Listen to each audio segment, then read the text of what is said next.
5번 채널이 영어, 6번 채널이 튀르키예어로 통역이 되겠습니다.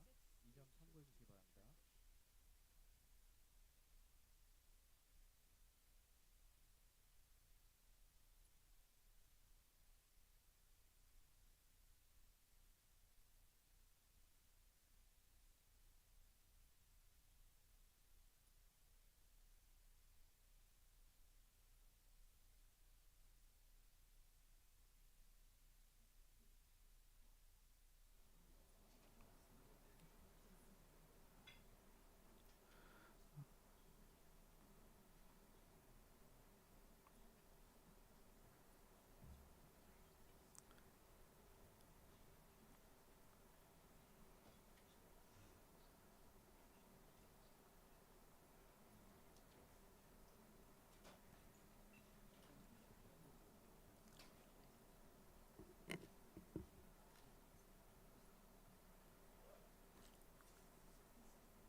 국립문화재연구원과 세계 문화유산 보존 및 복구 organized by 연구센터 the National Research Institute of the Cultural Heritage and ICCROM will now begin the International Symposium on World Archaeology 2023. I would like to welcome you all to the symposium, and I am the MC of today's symposium. My name is Lee Sung-jin from the National Research Institute of Cultural Heritage. 오늘 학술대회는 지난 6월 For today's International Symposium, as you know, in June, for the preservation and the investigation of the cultural heritages, the ICCROM and the NRICH has signed the Memorandum of Understanding, and as a first milestone, we have organized this International Symposium, and every year we are going to regularly host this International Symposium to share our best practices that will contribute to the preservation of our ancient heritages.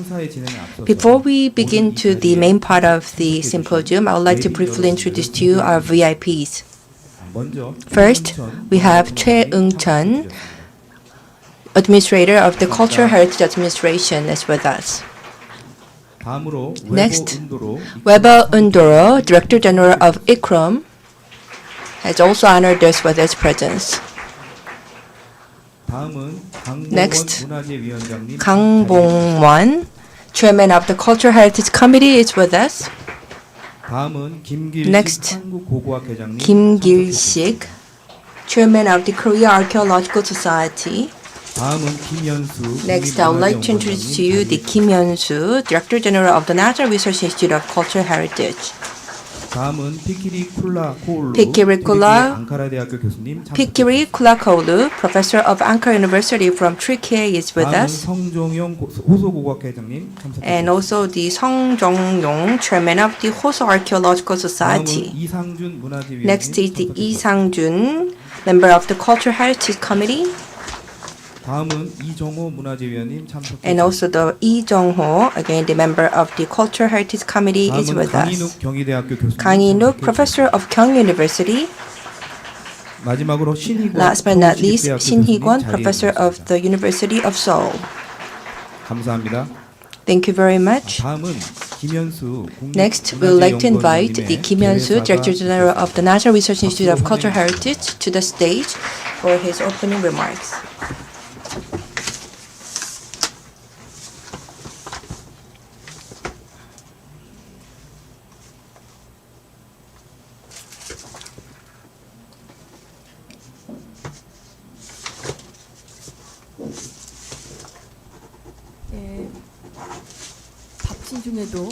Thank you very much. 문화재연구원과 I would like to express my gratitude to all the participants of this international symposium co-organized by the NRICH and ICCROM titled The World Archaeology, Ancient Cities and Fortress. Your presence here, despite your busy schedule, is truly appreciated. In fact, we had pretty bad weather with a lot of rain, and I have some concerns. But although the weather is a bit hot today, but I'm very pleased to have this symposium on this bright sunny day. Today's conference marks an important milestone following the signing of the cooperation agreement between NRICH and ICCROM. Its primary purpose is to discuss the examples of how research investigations and preservation policies for ancient remains have contributed to the local development of world-renowned cities. At this time of rapid change, NRICH holds a deep interest in the investigation and preservation of cultural heritages.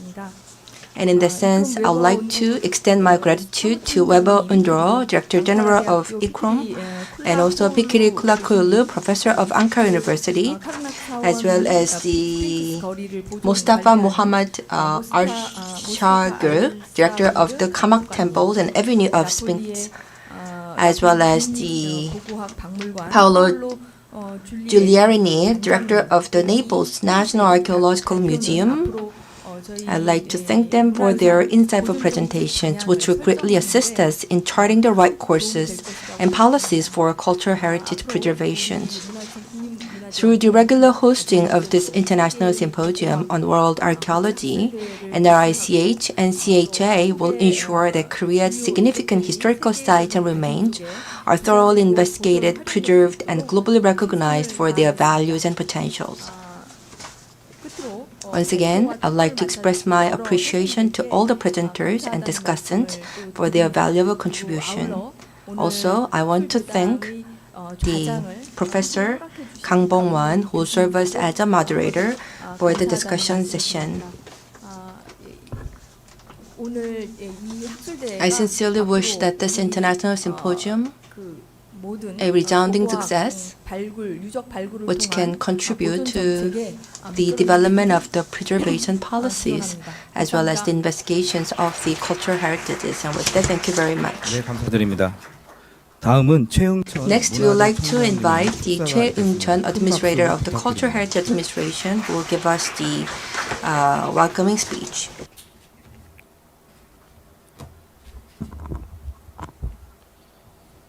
안녕하십니까. Good morning. 최응천입니다. I am Choi Eung-cheon, Administrator of the Cultural Heritage Administration.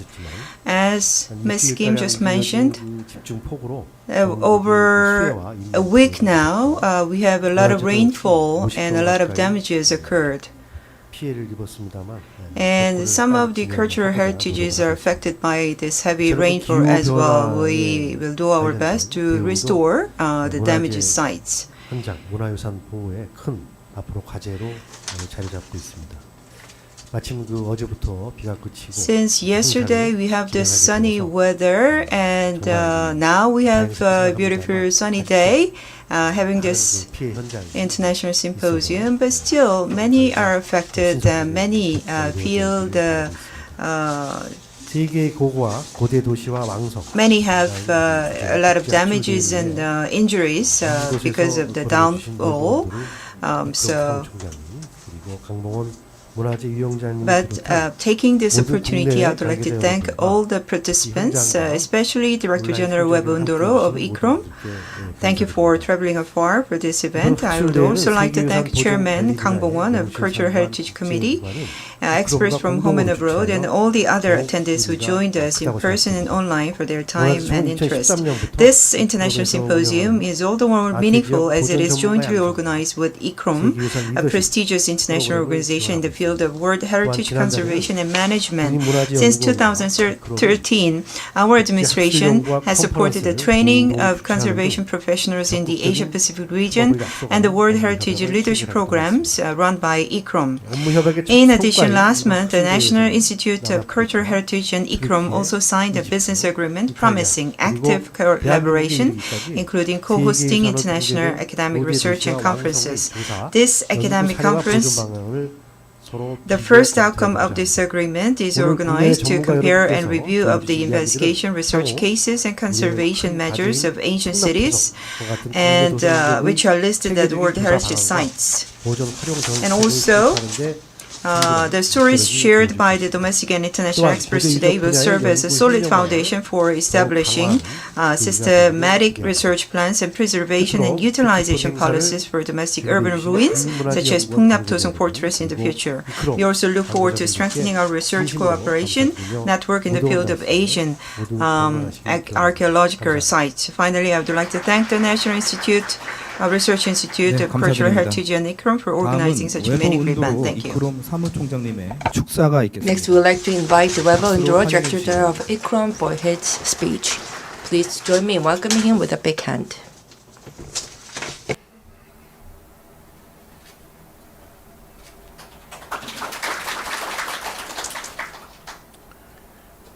Dear Administrator Choi of the Cultural Heritage Administration, Director General Kim from the National Research Institute of Cultural Heritage, distinguished professors with us here, ladies and gentlemen, comrades and friends.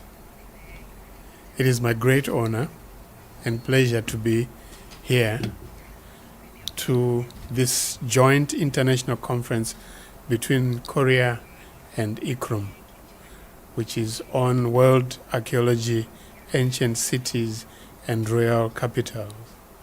This is the first outcome of the newly forged collaboration between the National Research Institute of Cultural Heritage and ICCROM. This is part and parcel of the memorandum scope. Among the many different areas of work, we have agreed to focus on collaboration on research, dissemination of academic results through translations, and implementing capacity building programs in heritage management for both movable and immovable heritage. I just wanted to add that we need to develop the capacity much more strongly, because when the professors were introduced, I only saw people of my type, males, and I didn't see many females. Maybe they were not introduced, but I hope that we can build the capacity so that next time we can have also professors from our counterparts. I think it's important for us through this memorandum also to develop young generation so that they too can take over in terms of conserving and managing cultural heritage. As an international organization founded in 1959, ICCROM has been working on heritage conservation worldwide, mainly dedicating our attention to capacity building, research, and information sharing. Today, we are 137 member countries, and the Republic of Korea is an important partner in this intergovernmental organization. We also have a council member from Korea. We are collaborating in many, many areas, and we hope that we can continue collaborating in these areas. I think this is my second visit to Korea, and I cannot help it but be impressed by the dedication to work, the expertise which I see on the ground. And I would want to say that Korea should also, as part of the ICCROM member states, should also share this expertise with, initially in the neighborhood, Southeast Asia, but go beyond Southeast Asia. I think you will be able to help in many, many areas. One of you was talking to me about trying to start something in my own country, in Zimbabwe. And I will encourage Korea to do so. Where, as you know, ICCROM has many programs. Our main 4 flagship program is what we call the First Aid for Cultural Heritage, which has become very important during this time because of climate change.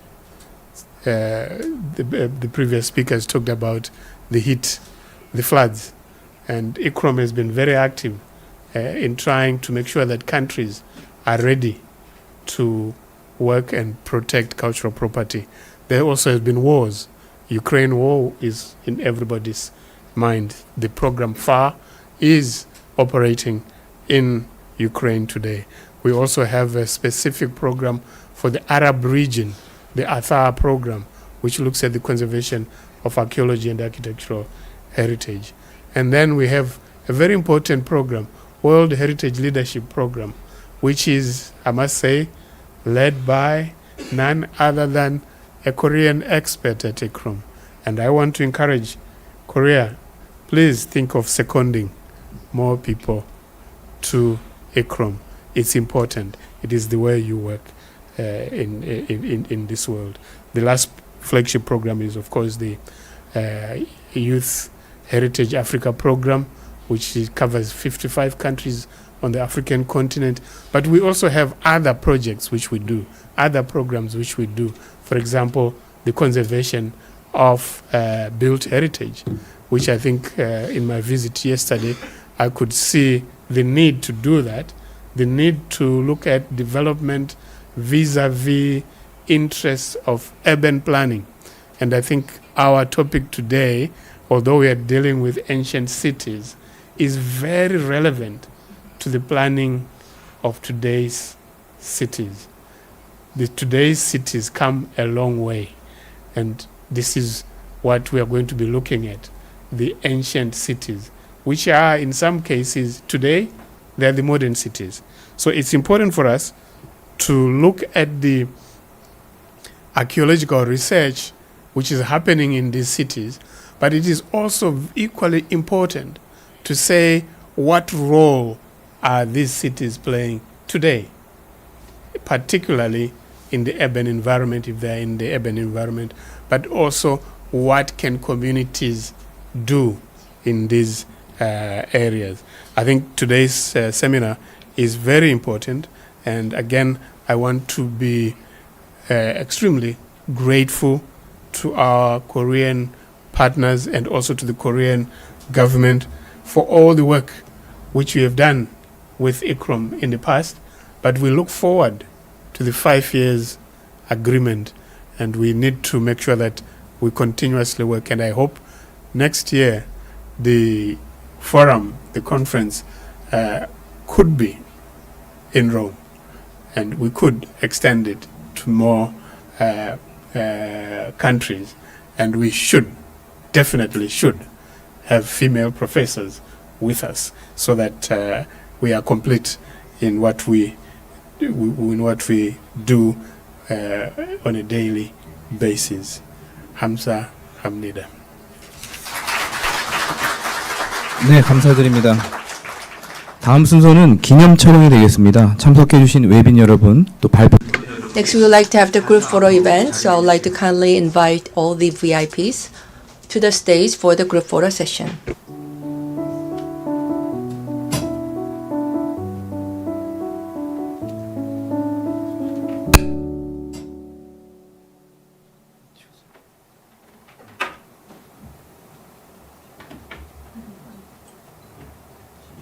네, 이쪽으로.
So where is the...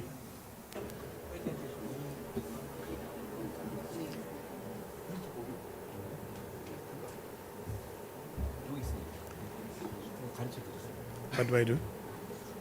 I point.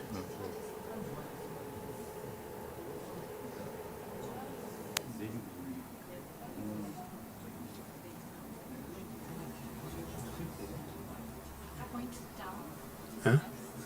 To the next?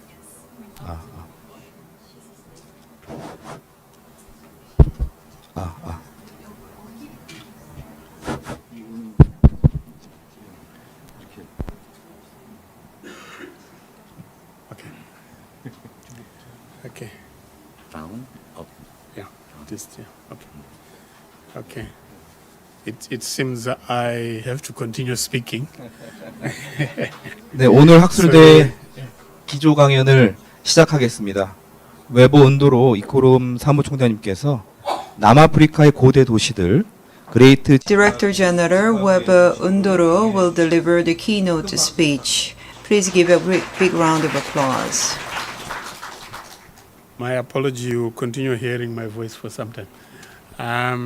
I have chosen to speak on an ancient site which I used to work at. My days as an archaeologist, which was not more than 5 years in the field, most of it was spent on this site, which is called Great Zimbabwe. And this is where the name of the country Zimbabwe comes from. But perhaps let me give you a background to this site and also to the archaeology of the region.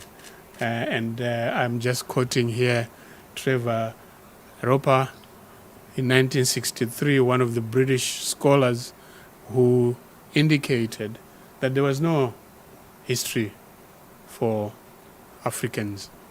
There was nothing really until the British came or the French came. And I'm mentioning this because it also has... Is it okay? I can continue. I'm mentioning this because the whole issue of colonization has an impact in the archaeology which then came out. The way archaeology was done came out of the colonial dispensation. And one of the things which I will mention is also this affected the management of archaeological sites, or what I would refer to as heritage sites. For example, whenever during the colonial times an archaeological site was discovered, then the population had to be moved out of it. And this site, which I'm going to show you, which is Great Zimbabwe, it's exactly what happened. Once there was colonization and the archaeologists started working, then the communities were a danger to the site. They had to be moved out. Equally important is that when these countries became independent, the community felt like they've got to go back.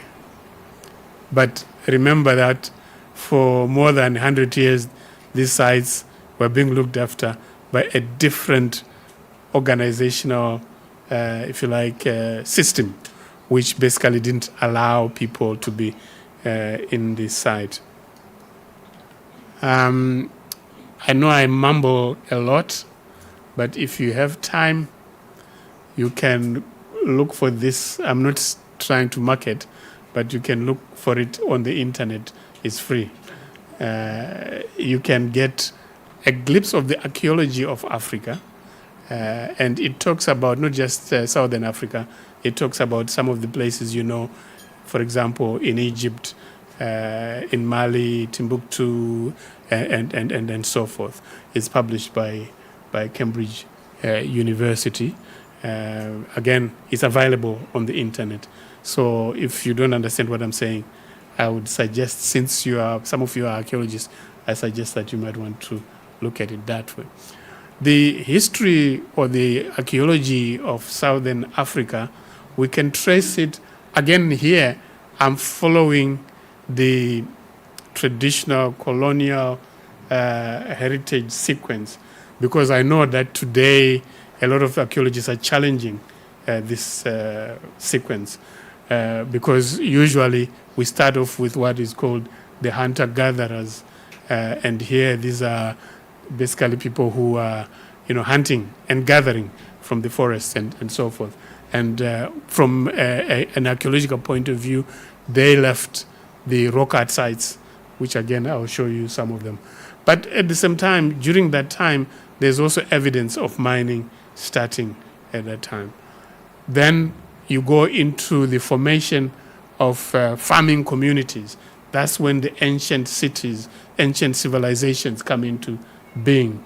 And here you have state formation, mining, stone architecture, and trade coming into being. And then you have colonization, which then happened, and then later on we have a different thing. But colonization is important because it influences the way we study archaeology, the terminologies we use as well. And I just want to say that today there are some archaeologists who have argued that it's very difficult to differentiate between hunter-gatherers and farming communities. They are the same people who evolve because at times you hear that, no, the hunter-gatherers were San. They were not part of the Bantu people. But some people say, well, they're the same people. They were all from Africa and that sort of argument. Again, the research, you will notice, is influenced by where colonization took place, where white communities were, and that's where the research was. And at times that influences the way archaeology is interpreted. I just thought I should first of all show you some of the rock art which you find in Africa. From, let's say, colonization, the red areas, oops, which one is this now? The red areas are where the rock art is supposed to be found. But I can tell you now that this is where you just found colonial archaeologists working. You have rock art now all over here. You have rock art everywhere. It's not confined to those areas. It's just that some universities, for example, if you look at South Africa, right, with rock art, this is where Wits University, Cape Town University are doing quite a lot of research. If you look at Mali, again, this is where some of the French universities are working and so forth. But in the middle, you don't have many of these universities working there, and therefore it looks like it's blank. But now we know this is not a true picture. We have better picture than that. Well, I'm just showing you in Southern Africa. The issue of the granite rocks is important because it also fuels the state formation. It also fuels the ancient cities. I just put in some of the well-known sites, Matopos, the Drakensberg, and so forth. This one is in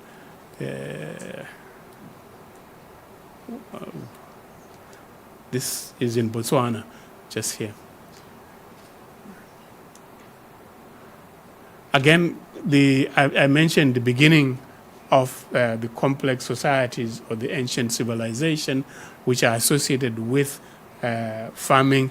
You are looking at the second millennium, but some people would say that the actual cities start growing around the 19th century going on, which might be different from different parts of the world. But one of the most important things which you see is the evidence of farming. In this case, in this picture, you have granites, sort of granaries, which indicate that farming is now taking place. You also have evidence of animal husbandry. You have cattle, goats, sheep in most parts of these places. And this fuels then the cities. You also have evidence of mining beginning to take place. And this mining leads to trade with outside countries or outside communities. And when we talk about the ancient civilization, although I'm going to talk about Great Zimbabwe, there are more than 200 stone-walled sites in southern Africa. Great Zimbabwe is the biggest, but it is not the only one. As late as a month ago, some were being discovered in Angola, which basically means we still have a long way to know exactly how many there are. I just show you here a map of Zimbabwe, but you do have some down here in South Africa, Mapungubo, which is the first one, which I'll show you in a few minutes. You have some in Botswana, you have some in Mozambique. Of course, a lot of them are in Zimbabwe, and the Great Zimbabwe is just the biggest. The main issue is that they are built of stone, different types of stone, but largely of granite stone. And the granite has no mortar. It's just construction, again, I will indicate. The first evidence of urbanization is at Mapungubwe. This is about 9th, 10th century AD, and then going on forward. The stone structures here they are just rudimentary. They are not as elaborate as we see later. But there is evidence of trade. Gold,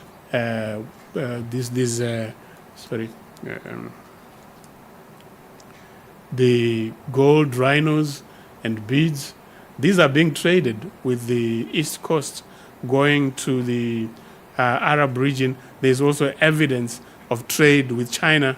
Porcelain is found in some of these areas. So this fuels then the formation of the cities. This is the city of Great Zimbabwe, which, as I said, has been affected, in terms of research, has been affected by what we think at that time. When the Europeans discovered this, the initial idea was that it was not an African city.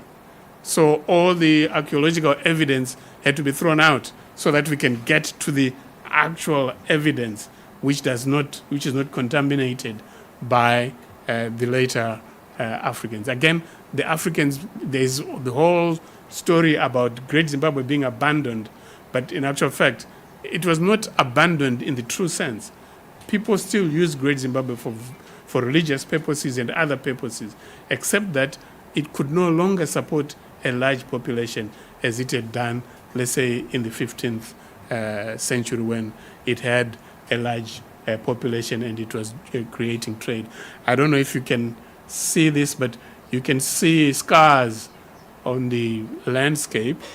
This is the digging which was being done by archaeologists in the 19th and early 20th century, trying to remove the decadent or the archaeology which they thought was not of this region. Just to show you the stone structures themselves, there is no mortar, as I've said. They're just stone structures. They don't have a roof. The highest is about 13, 14 meters going up. And again, like I said, it's basically two faces and a core.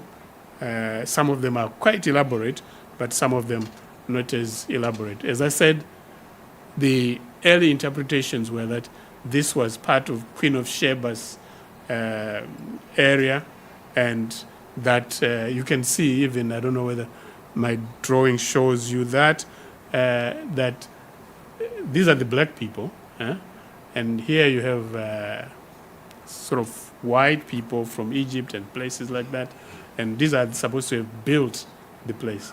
Unfortunately, evidence now indicates not that. I just thought I could show you how they are. This is the largest enclosure which you have there. And what then happens is that people live inside this. This is the if you like, the highest part with some decorations here. I'll come back to the decorations in a few minutes because I don't think I have too much time. Just to show you what would happen inside the enclosure themselves. People who then build structures inside, and that's where they would live. And because of the population increase, obviously a space like this could lead to problems. You dilapidate the grazing area for cattle, you exhaust the fields. So from about 900 to 1500, the place is exhausted. And they start moving to other stone structures, which again, I will indicate in a few minutes.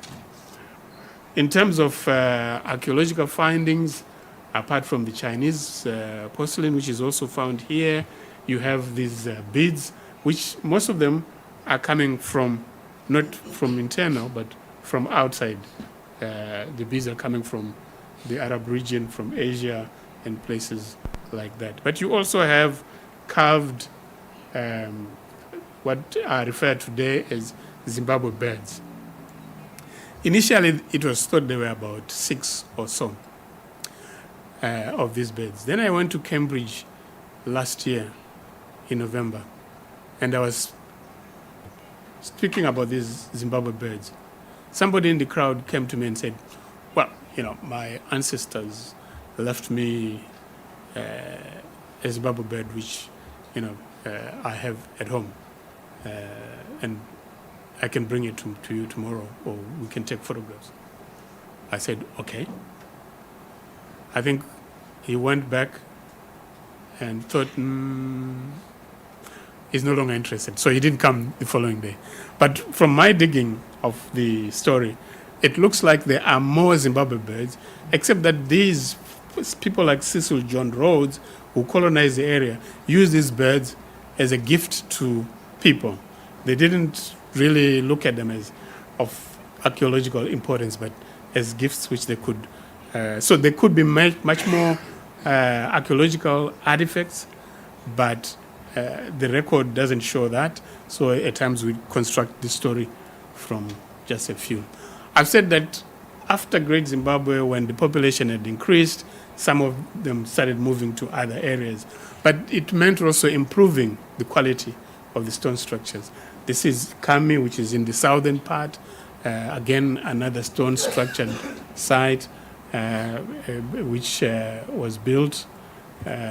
This is just showing you how Kami was done. Different from Great Zimbabwe, here there are platforms rather than enclosures which were then built. But one thing which I should mention, one of the reasons why I left archaeology is I became interested in the conservation of these structures. And the issue is that there are so many problems which we have to look at, particularly if they're decorated. How do you restore? How do you maintain? And issues like that. And because you've removed the population from there, it means somebody has to do it. Nobody can look after them anymore. Again, in other parts of Southern Africa, here are some of the stone structures different from the others. And in the eastern area, you have stone, what do you call them, terraces, agricultural terraces. It's the same structures, but now here they're being used for agriculture. The decorations are all over. The recent ones in Angola, which was seen about a month ago, are much more decorated than what you get, let's say, in Zimbabwe and places like that. Today, some of the stone structures are much, much later and an imitation of this. Even some of the buildings in Harare, even in South Africa, they are beginning to take shape using some of the decorations which were got from the Zimbabwe type structures. So this is the, if you like, the ancient cities of Southern Africa, largely made of stone structures, but the urban area itself, the houses themselves were made of clay, but clay doesn't last. what you then end up with is just the stone structures. I think most of us know about Egypt. Southern Africa is probably a less known space, and I would encourage more archaeologists to try and get there, do more research, and get more information. I think these are areas which are far less researched than some of our parts of the world. And I just thought I should give you a glimpse of this. Of course, there are challenges in managing the site, because now the stone structures themselves have got to be maintained, but at the same time, communities also want to be competing for the same land to graze their cattle, to cultivate, and issues like that. And today, those are the main issues. How do you sustain conservation in such an area where there is a lot of poverty and people are not benefiting from the archaeological heritage?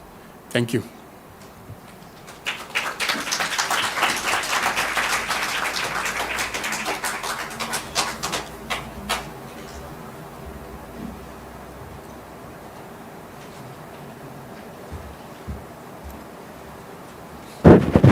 네, 감사드립니다. So thank you very much. With this keynote session, we'll now conclude the morning session, and until 1 o'clock, we're going to have luncheon, and then we'll resume the session afterwards. Because the hall is pretty small, I would like to ask the guests to move to different halls for luncheon. And so we will resume the session at 1 o'clock.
네, 오늘 행사의 오후 순서를 We'll now begin the 시작하도록 afternoon 하겠습니다. session. 오후 순서는 주제 발표와 For the 학술 afternoon 대담으로 session, we have several 먼저 presentations and 피키리 academic 콜라콜루 discussion. 트리기 First, we would like to 앙카라 invite the 대학교 Professor Fikiri 피키리의 Kulakoglu of the 발상과 Ankara University. 시도에 대해서 We would like to invite him to the 발표를 stage 해주시겠습니다. for his 큰 박수로 presentation. 환영해 So please join me in welcoming him with a big hand.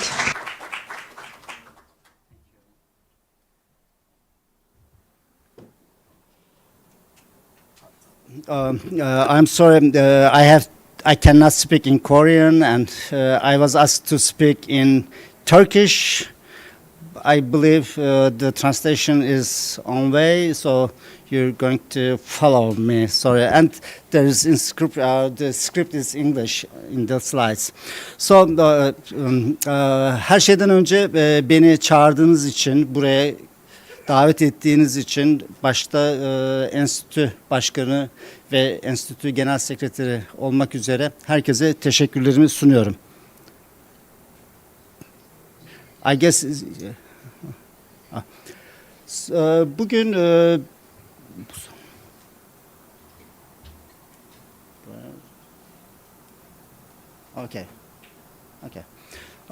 bugün sizlere Türkiye'deki iki başkent hakkında konuşacağım. Bu iki başkent bir tanesi krali, bir tanesi ticari başkent olacak. Anadolu insanı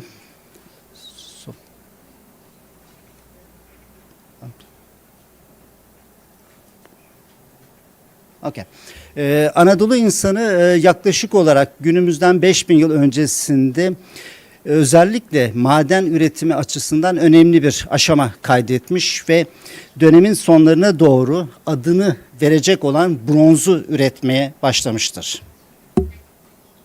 Ve bu bronz üretimi özellikle de ticaret yoluyla Anadolu işlerine ve Mezopotamya'ya kadar yayılmıştır. Ve bu dönemde özellikle 3000 yılda ticaret rotaları üzerinde yer alan iki merkez öne çıkmaya başlıyor. Bunlardan bir tanesi Kültepe, diğeri de Hattuşa ya da Boğazköy Hattuşa diye söyleyebileceğimiz iki merkez hakkında size bilgi vermeye çalışacağım. Bu dönem için bizim elimizde henüz Anadolu'da yazılı kaynaklar yok. Bu dönemde Anadolu hakkındaki bilgilerimiz sadece daha sonra yazılmış olan efsanevi metinlerden geliyor. Ve özellikle de o dönemde 3000 yılda Mezopotamya'da önemli bir imparatorluk olan Akatlarla ilgili efsanelerde Kültepe'nin de içinde bulunduğu krallık ve Boğazköy'ün kralı hakkında isimler geçiyor. Bunlar arasında Hatti kralı Pampa, Kaneş kralı Zippane'nin adı bizim için en önemli bilgilerden bir tanesidir.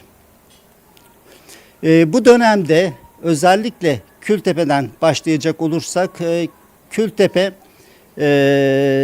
büyük bir değişim gösteriyor. Kültepe hakkında özellikle mimari kalıntılar çok büyük farklılık göstermeye başlıyor. Anıtsal mimari daha da ön plana çıkmaya başlıyor ki o döneme kadar sadece küçük yapılar, mimari var iken. 2000 yıla geldiğimizde asıl önemli olan kısmı bu. Milattan önce 2000 yıla geldiğimizde ekonomide ve ticarette liberal bir anlayışla karşılaşıyoruz. Özellikle Asur, Mezopotamya'daki Asur'dan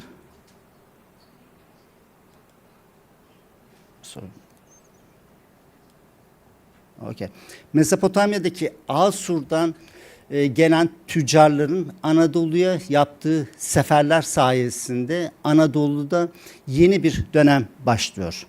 Aslında bu ticaret uzun mesafe ticareti olup ciddi bir liberal girişimi göstermektedir. Ticarette özellikle liberalleşmenin ilk örnekleri, girişimciliğin ilk örneklerini bu dönemde biz görmeye başlıyoruz. Özellikle Erişum ilk kralları, Asur'un ilk kralları 1. Erişum zamanında başlayan ilişkiler Mezopotamya'dan çıkan tüccarlar aracılığıyla Kaniş'e kadar, yani Kültepe'ye kadar ulaşmış ve buradan bütün Anadolu'ya yayıldığını görüyoruz. Ticaretin asıl sebebi Anadolu'da o zamana kadar eksikliği hissedilen kalay.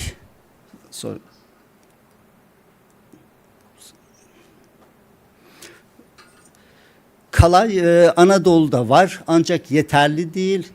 Bunu bilen Asurlu tüccarlar Orta Asya'dan aldıkları kalayı Asur aracılığıyla Anadolu'ya satmaya başlıyorlar ve böylelikle de kalay ile birlikte ciddi anlamda bir bronz üretimi de artmış oluyor. Bu kalay, bu slaytta gördüğünüz kalay belki Kültepe civarından gelen bir madenden alınmış bir fotoğraf. Ama çok da açıkçası fazla değil. Kalayla beraber aslında yine işlenmiş kumaşlar geliyor ama en önemli kısmı burada bu ticaretin kayıtlı bir ticaret olması. Yani günümüzden 4000 yıl önce yapılan bir ticaretin elimizde bütün kayıtlarını biz bulabiliyoruz. Özellikle de bu ticaretin belli kurallara bağlı olduğunu, belli şehirlerde yapıldığını düşünürseniz ciddi anlamda bir sistematik alışverişin örneklerini göreceksiniz. Bu dönemde Anadolu'da belirli merkezler kurulmuş. Asurlu tüccarlar Anadolu'da ciddi anlamda bir yerleşim göstermişler ve ciddi anlamda da bir ticaret istasyonları kurmuşlar. Yaklaşık olarak 40 civarında böyle alan yerleşim tespit edilmiş fakat maalesef sadece çok azında şu an için en iyi bilineni Kültepe ve Boğazköy kazıları herhalde en önde geleni.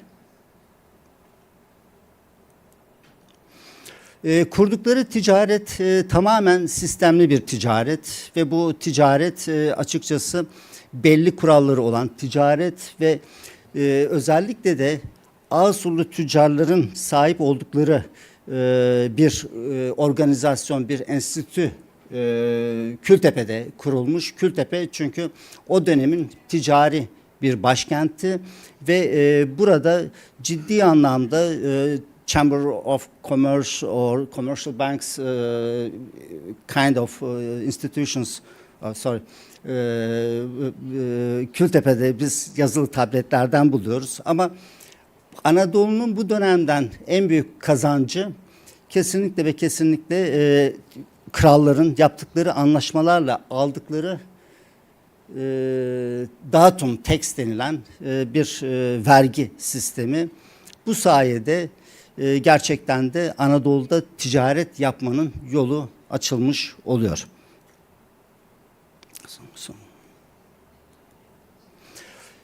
Anadolu insanının en büyük kazancı bu ticaret sonrasında ilk defa okumaya yazmaya başlamış olması. Günümüzden 4000 yıl önce Anadolu insanı yazıyla tanışıyor ve aşağı yukarı tamamında belli merkezlerin tamamında Anadolu insanı da okumayı yazmayı öğreniyor.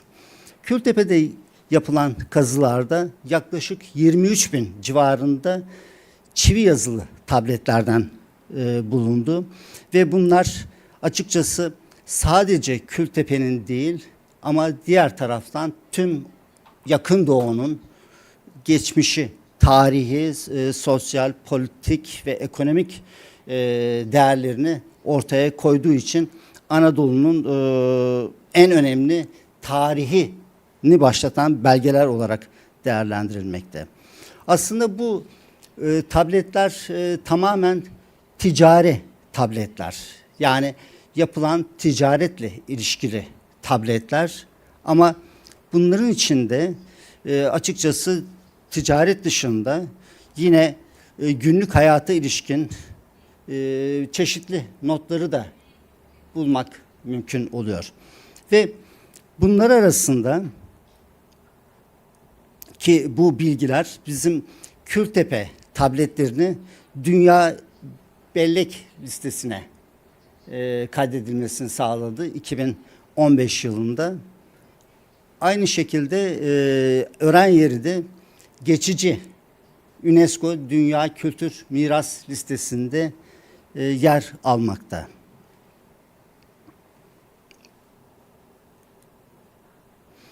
Bu dönemde yapılan kazılarda bu ticaretin yönetildiği büyük yapılar, başta saraylar olmak üzere,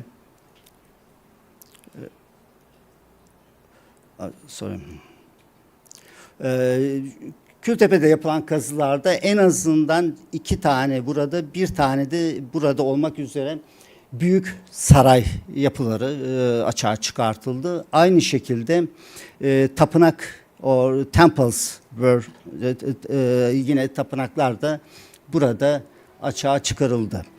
Ve bu çıkarılan yapılar içinde bulunan bilgiler, verilen bilgiler bize çok daha başka yöne bizi yönlendiriyor.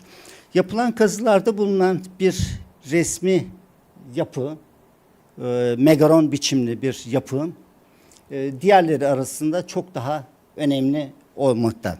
Şöyle ki, bu yapı içinde yaklaşık 3 ton civarında obsidyen bulundu. Bu dönemde halen obsidyenin ticari olarak kullanılması çok daha ilginç geliyor. Çünkü artık metal çağındayız. Ama daha önemlisi, o bulunan malzemeden, obsidyenlerden daha önemlisi, özellikle bulunan bir mızrak ucu üzerindeki yazıt. Anitta mızrak ucu diye bilinen bir mızrak ucunda ki yazıtta, şu yazıtta ilk defa Anitta ismine rastlıyoruz. Anitta bilinen ilk Hitit kralı.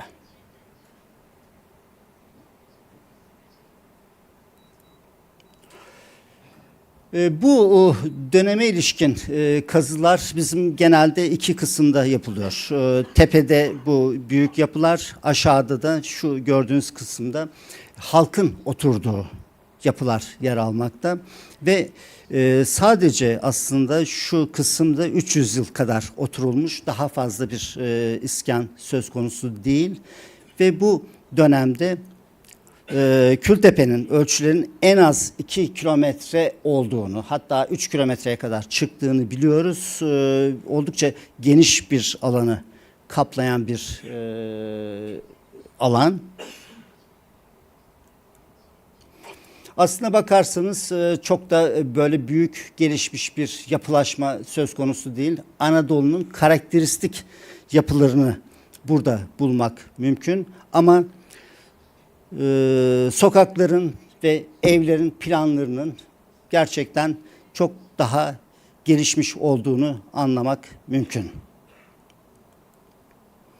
Ve bu dönem aslında Kültepe'deki dönem yaklaşık olarak 300 yıl süren bir dönem. Hemen arkasından Hititlerin tarih sahnesine çıktığını görüyoruz.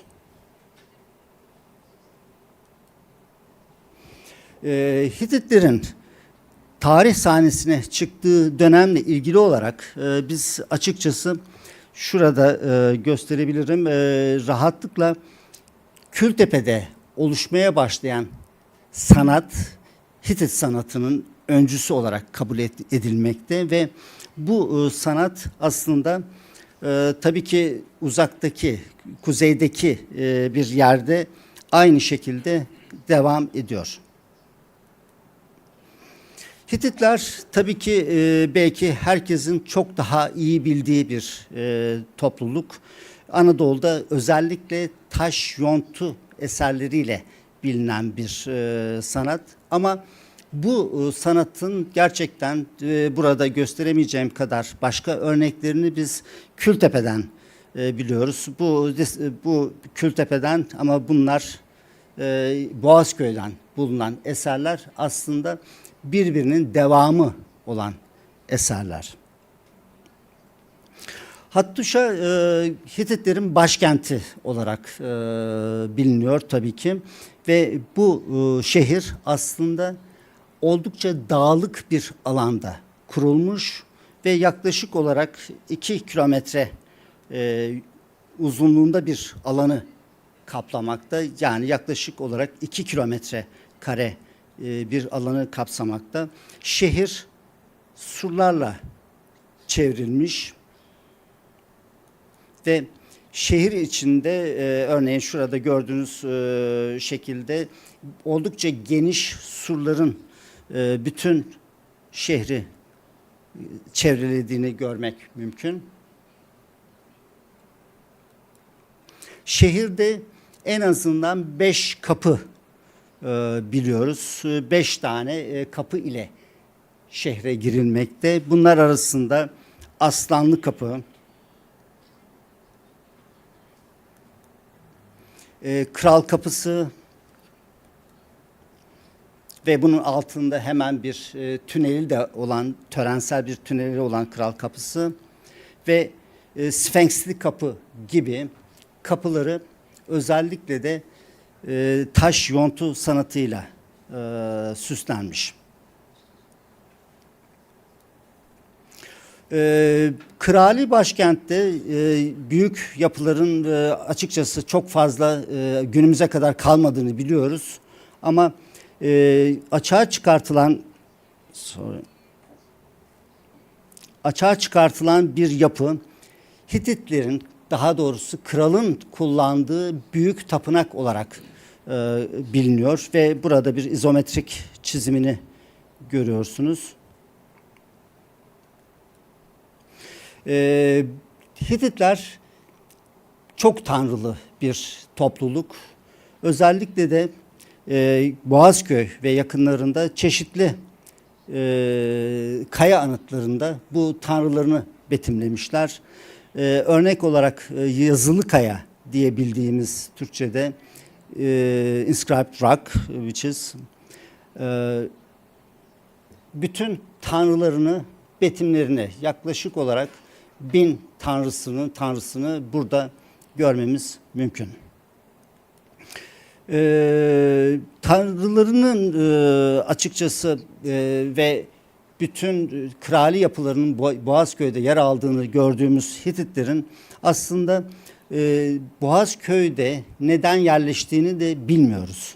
Aslında there is a curse in the text, but Hittites choose Hattuşa as the capital in reverse to the curse. And birinci kralları, Hititlerin birinci kralları, birinci Hattuşili, the man from Hattuşa, it means, bütün Anadolu içindeki güvenliği sağladıktan sonra doğrudan Suriye'ye gitmek istiyor. Çünkü Suriye o dönemde bölgenin en önemli ülkelerinden bir tanesi ve ticaret yollarının üzerinde olan bir merkez olması sebebiyle de tamamen Hititlerin kontrol etmek istediği bir yer. İlk tanrıları Halep'e gidiyor. Çünkü Halep aynı zamanda fırtına tanrısının tapınağının olduğu bir şehir. Burayı ele geçirmek son derece önemli. Çünkü bunu Tanrı'yı ele geçirdiğiniz zaman aynı zamanda o ulusu da ele geçirmiş oluyorsunuz. Hattuşili Halep'e kadar gidip Halep'i fethetti. Ama asıl hedefi Babilon'a gitmekte. Onun yerine gelen Murşili, ikinci kral, büyük bir sefer yaparak Hattuşa'dan Halep'e, Halep'ten de o zaman zayıf olan Babil'i ele geçirdi. Babil'i işgal etti ve yaklaşık olarak kısa bir süre içinde tekrar geri dönmek zorunda kaldı. Çünkü içerideki karışıklıklar sebebiyle hemen tekrar Babil'den Hattuşa'ya geri döndü. Hititlerin en güçlü olduğu zaman imparatorluk dediğimiz imparatorluk zamanı aşağı yukarı 1345 yıllarında yazılı kaynaklardan öğrendiğimiz kadarıyla Hititler Mısır'la ilişki kuracak kadar güneyi kontrol edebiliyorlardı.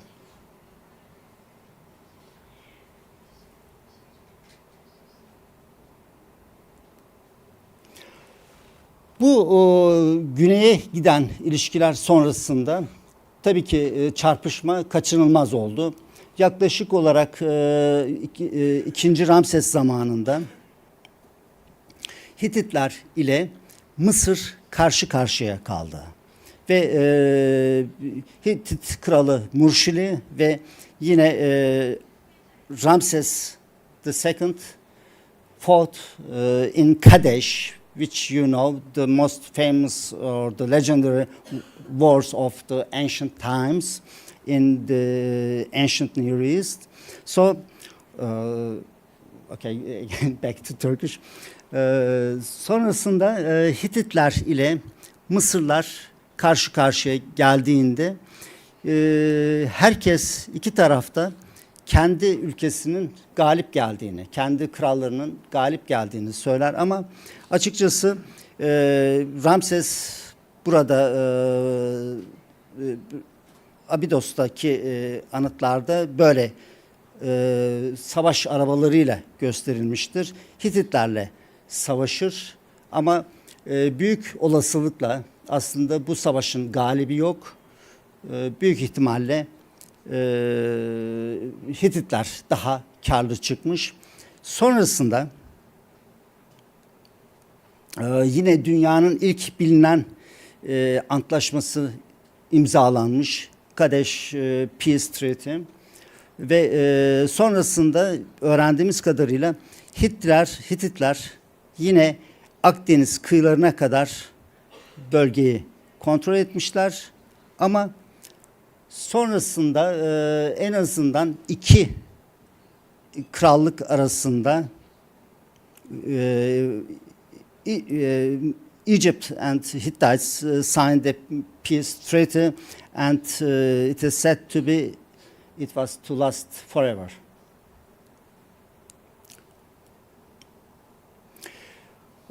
Bu dönem aslında Hititlerin en güçlü olduğu dönem. Fakat bu dönemde aslında kraliyet daha çok dini ve özellikle de Tutalya 4 zamanında hemen hemen imparatorluğun her yerinde ki this is Tutalya the Fourth hemen hemen her tarafta kaya anıtlarıyla bütün imparatorlukta her yere bu anıtları yaptırmış.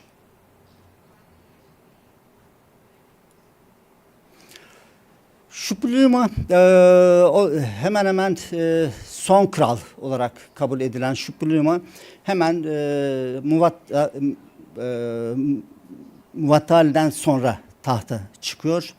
Ancak bu dönem açıkçası bütün bölgede etkin olan bir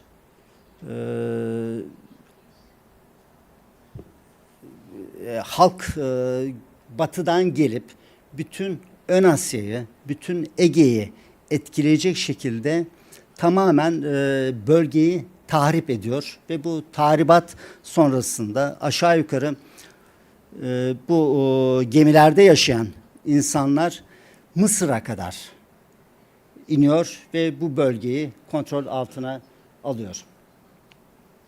Ve aslında bu seferler sırasında seferler sırasında sadece Anadolu değil, sadece Mısır değil, hemen hemen bütün Yakın Doğu bu saldırı, aynı zamanda ortaya çıkan hastalıklar sebebiyle tamamen politika, otorite değişikliğine gidiyor ve sonrasında açıkçası bu dönem Hititlerin sonu oluyor ve Hititler bu dönemden sonra artık parçalanmış olarak Anadolu'da sadece belli yerlerde Hitit krallığı kalıyor ama diğer bölgelerde maalesef bütün bölge parçalanmış otoriteler tarafından idare ediliyor. 20 dakikada ancak bu kadar kısa özetleyebildim. Onun için hepinize çok teşekkür ediyorum.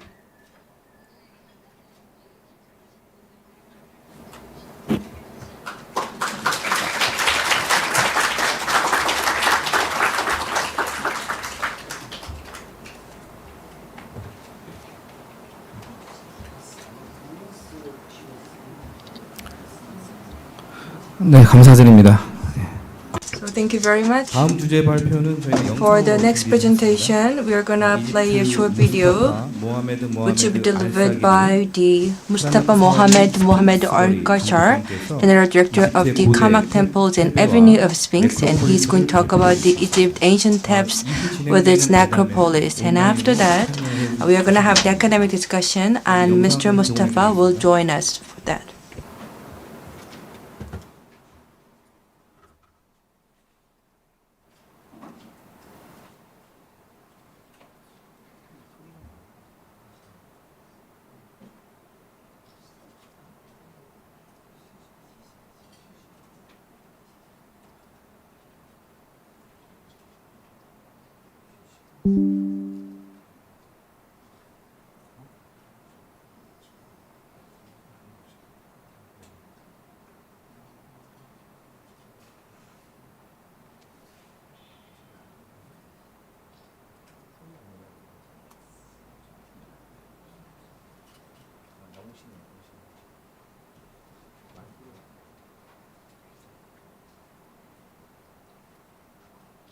South of Cairo, the capital of Egypt, as you can see here.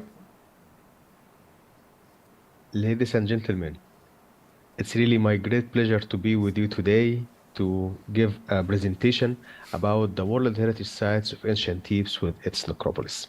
My name is Mostafa Alsaghir, the General Director of Antiquities of Karnak Temple and Avenue of Sphinx, and the focal point of the World Heritage Site of Ancient Thebes with its necropolis. As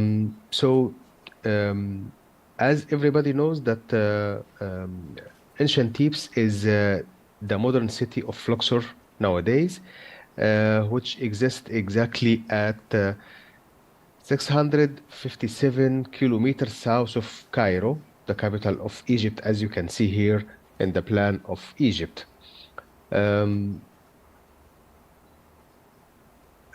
Ancient Thebes had been announced under the register number of 87 in the World Heritage Site since 1979, and this is one of the most important World Heritage Sites here in Egypt.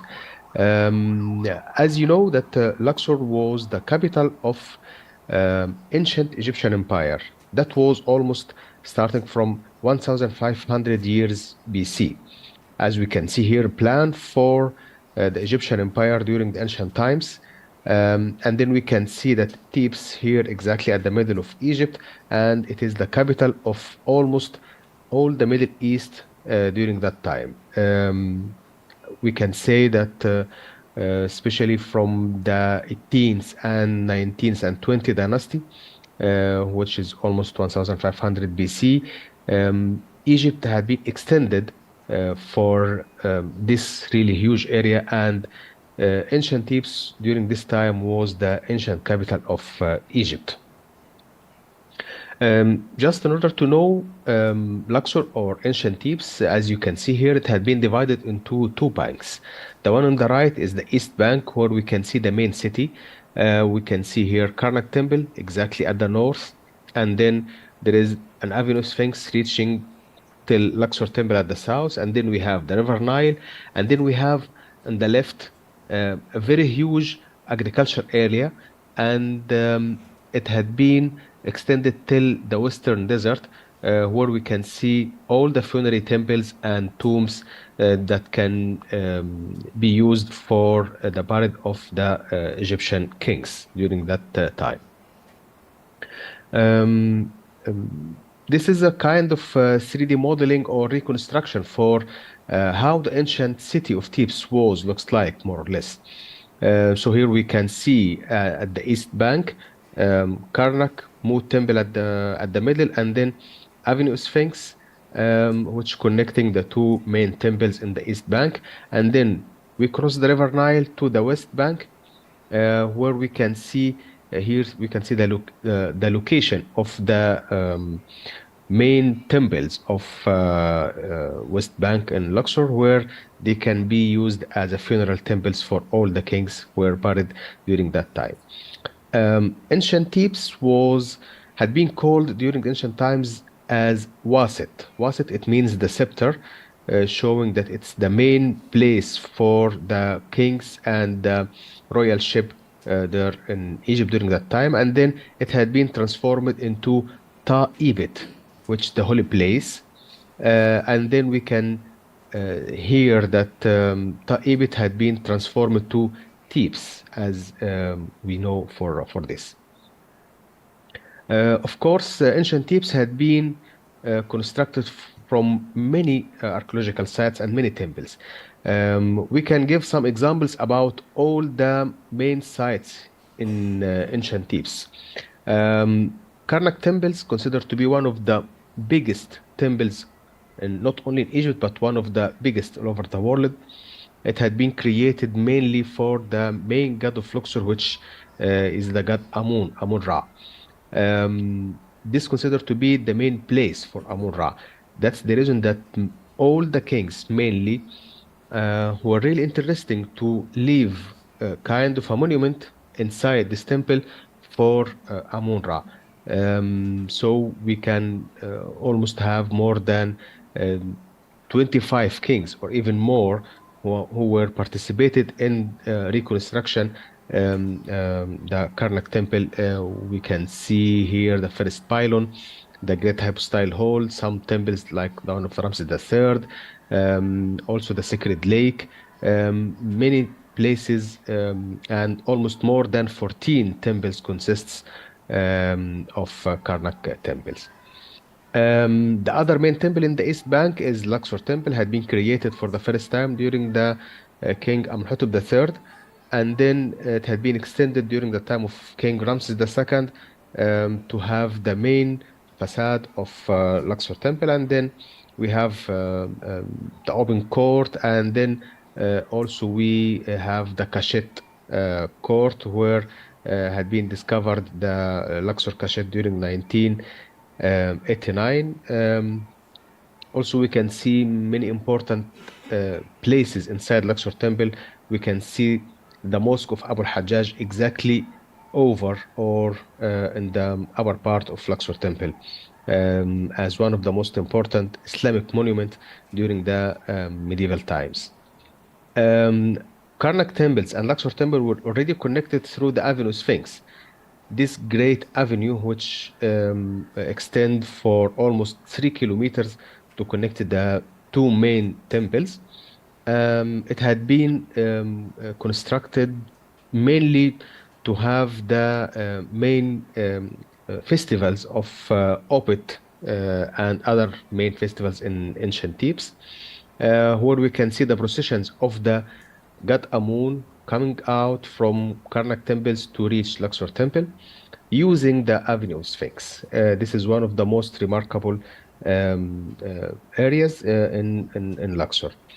If we move to the West Bank, we can see the Theban necropolis, which we can see here the River Nile, and then the Western Mountain on the side, and all of this Western Mountain are really full of many monumental sites.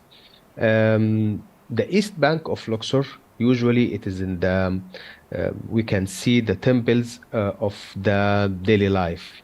We can see the main city, the capital itself, and the people were living mainly in the east bank.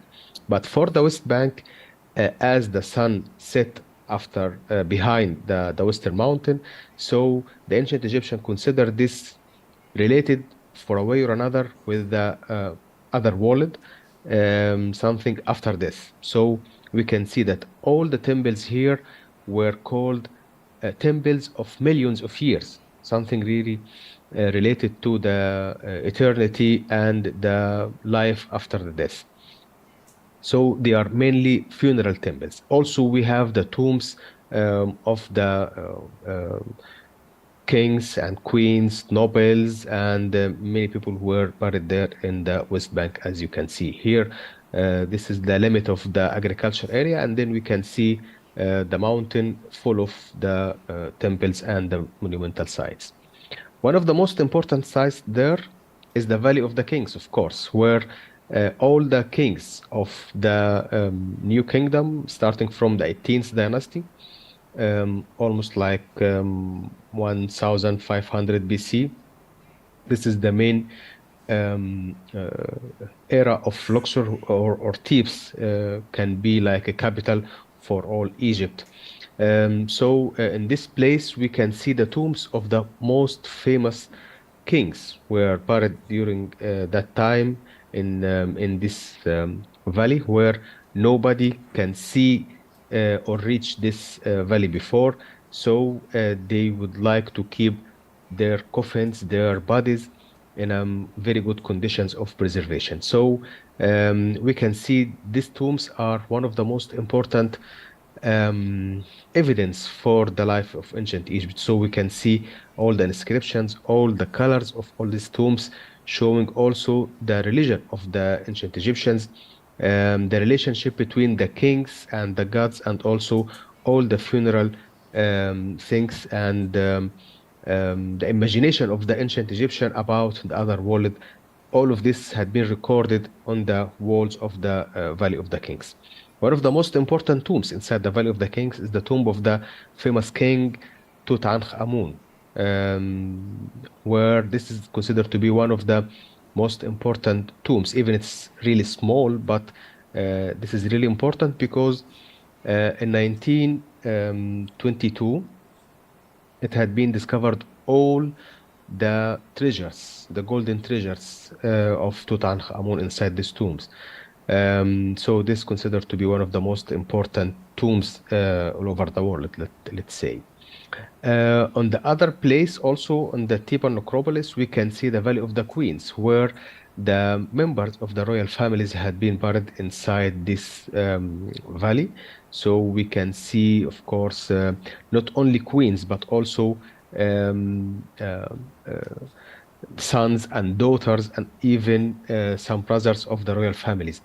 All of these tombs were covered there in the Valley of the Queens.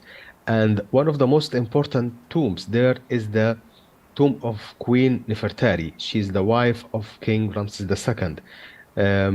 This is considered to be one of the masterpiece of the ancient Egyptian art. So we can see all the inscriptions in a really very good conditions.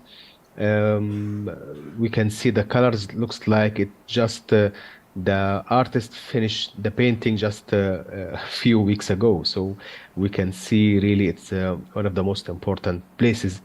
We can see the remains of the inscriptions and the colors of the tomb of Queen Nefertari. At the middle of the Theban necropolis, we can see the famous temple of the Queen Hatshepsut, where it had been consists of 3 terraces, and every terrace had been decorated with the statues of the Queen Hatshepsut standing in a Osirian position. This one also considered to be one of the most unique style of ancient Egyptian architecture during that time. Also, we can see the temple of Habu had been erected by the king Ramses III, one of the most important kings during the before the end of the New Kingdom. This temple is dedicated to the funeral, or let's say million of years for the funeral of Ramses III.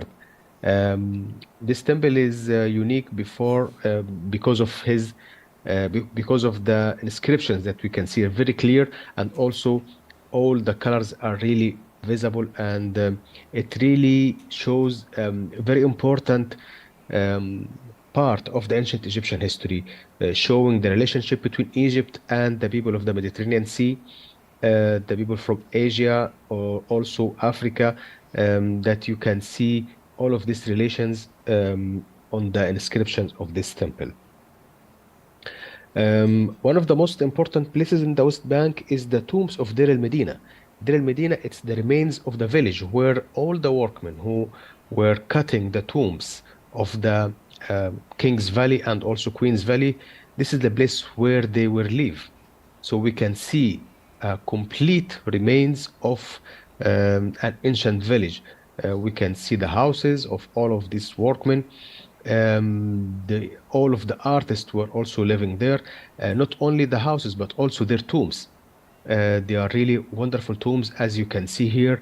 So imagine like all of these artists who are responsible for making the king's tombs. So if they would like to make their own tombs, they really put all of their experience to show how important, how they are really so clever in painting and also making the inscriptions. Also, the importance of Deir el-Medina, it shows the let's say the economic and the social life, because we found really hundreds and thousands of ostracon or papyrus or many of these kind of discoveries, showing all the daily life of their of this workmen, and also all the problems they had to face. One of them also showing that there were kind of revolution during the time of Ramses III, because sometimes that the salaries were not enough, and so they facing some problems. So it's considered to be one of the most important registers for the social life in ancient Egypt. Also, we have the tombs of the nobles, where they are spread all along the West Bank mountain. So we can see many important tombs like this. They are belong to ministers or even high priests, or let's say the elite of the people who are living during the New Kingdom mainly. And it really shows that the ancient Egyptians really live in a very high level, showing that they are rich people. They are mostly have a very good style of life, showing that Egypt really very wealthy during that time, and also very powerful because of the civilization that they already have during that time. Also, one of the most important places there is the Ramesseum. It is the funeral temple of the King Ramses II, one of the most important kings during the ancient times, of course, one of the famous also kings during the New Kingdom. Ramesseum also looks like mainly at the same design of Habu temple of Ramses III, but this is more, we can see more destruction in the temple of Ramesseum. But also, Ramesseum had some remains of the hugest statue in Egypt. Even it's already destroyed, we can see the remains of the head and shoulders and the chest of these statues, exactly beside, fallen down beside the first or the second pylon. and also we have these huge statues, columns, and pillars are really important in that place. Of course, we have also the remains of Colossi of Memnon. They are two Colossi statues were presented exactly at the main facade of the funeral temple of King Amenhotep III. Unlikely that this temple had been used as a quarry place, so many of the kings came after King Amenhotep III, and they took the blocks from this place in order to build other temples, like Ramesseum, like Habu, like other temples. So only few remains that we can see still in this place. But we have one of the archaeological missions working there. They are really doing a great job in order to discover the remains of this temple and also to make the reconstruction of the huge statues had been found there in this site. If we are speak about the archaeological excavation, because of course, if we speak about Luxor or ancient Thebes, it really needs a lot of information and a lot of hours of just explaining. But we can speak about the most recent projects there. I can only speak about two main projects there in Thebes, because of course Luxor had more than 75 international archaeological mission working there. So we have hundreds of projects working in the East Bank and also West Bank of Luxor. We are focusing now about two main projects, which they are the ancient Thebes settlement to discover the remains of the city of ancient Thebes itself. Exactly in the area between Karnak and Luxor Temple in the East Bank. So we can see some remains of huge mud brick walls, some ovens, canals of irrigation, remains of the houses, and so some workshops of the ancient artists and handcrafts. So we are discovering many of these sites. Also, we are looking for more information in order to understand exactly the development of ancient Thebes during the ancient times till now. So we have really studying all of the archaeological layers are there in order to have more information. Also, one of the major projects that we are working in is the Avenue of Sphinx.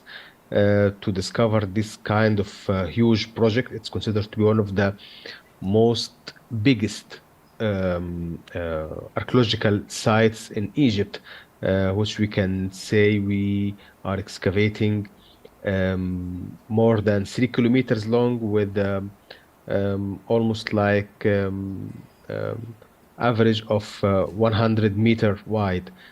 So all of this area, we were working for more than 72 years to discover this part of the Avenue Sphinx.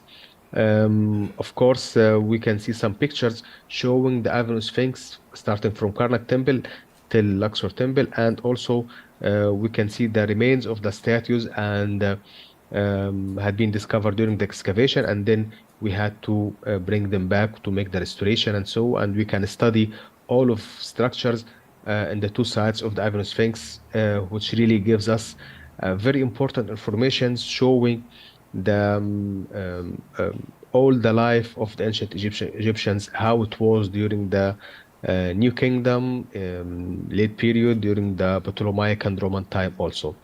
So we have discovered all along the Avenue Sphinx two complete wine press.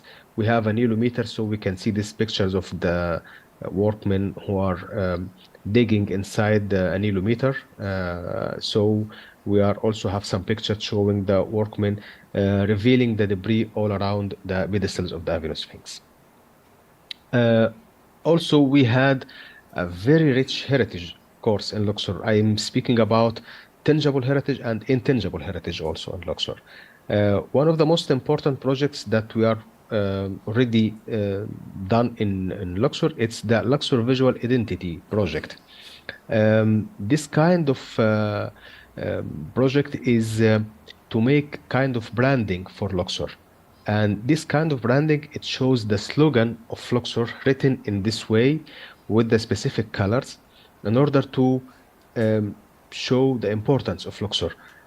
So every single letter and every single color express about some meaningful about Luxor itself as a city. So we can, for instance, we have the two waves express the Nile. This circle with a dot inside speaking or let's say referring to the sun.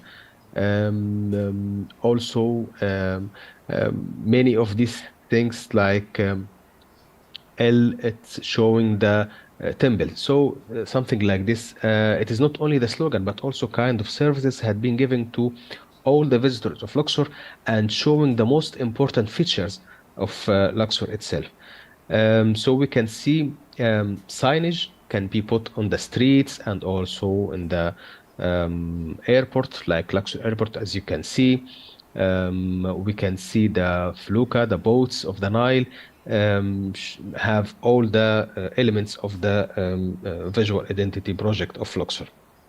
We can see also in the carriage, we can see in the taxi, information centers all along with some products, also some ID cards. Also during the, we can see some, let's say, remains of ancient Egyptian tradition and the inscriptions, or let's say the decoration units. It can be used also in these projects you can see in the streets like this. Also, and we can see some shades, many products like mugs or bags. We can, this showing all of traditions and things belongs to Luxor. The other project is the accessibility.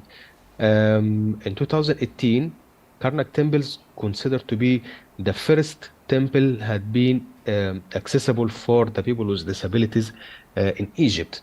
That was that project had been made and provided Karnak temples with wooden ramps, as you can see in these pictures, with many sandstone pavement in order to allow all the areas of Karnak temples to be accessible for everybody. It was a really challenge because, as I said before, that Karnak temple is one of the biggest temples in Egypt. So to make it accessible for the disabled is really was a challenge. Also, we are telling the story of the ancient Egyptians by the sound and light show every day in Karnak temple. It speaks about the ancient Egyptian history, or let's say the history of Thebes itself, through the story of Karnak, Moon, how he became like the main local god, not only in Egypt, but also in the Middle East during the ancient times. Also, we had the balloons. Luxor is really famous with balloons to show all the valley of Nile Valley of Luxor, and also the western mountain, the Theban necropolis, that you can see this all of these statues and considered to be one of the most important features in tourism now in Luxor. If we are speaking about supporting the local communities, we have many projects like we create kind of shops, or let's say bazaars, and we allow the local community to use them and to sell some products which had been made in Egypt and handmade. Something really refers to the history of Luxor. Also, we are using the recycling of the natural products in Luxor as kind of continuous of the ancient Egyptian tradition. For instance, here we have the mud brick making that was during the ancient times, and still we are using this kind of mud brick in the some modern houses with the same idea or the same style of the ancient Egyptians.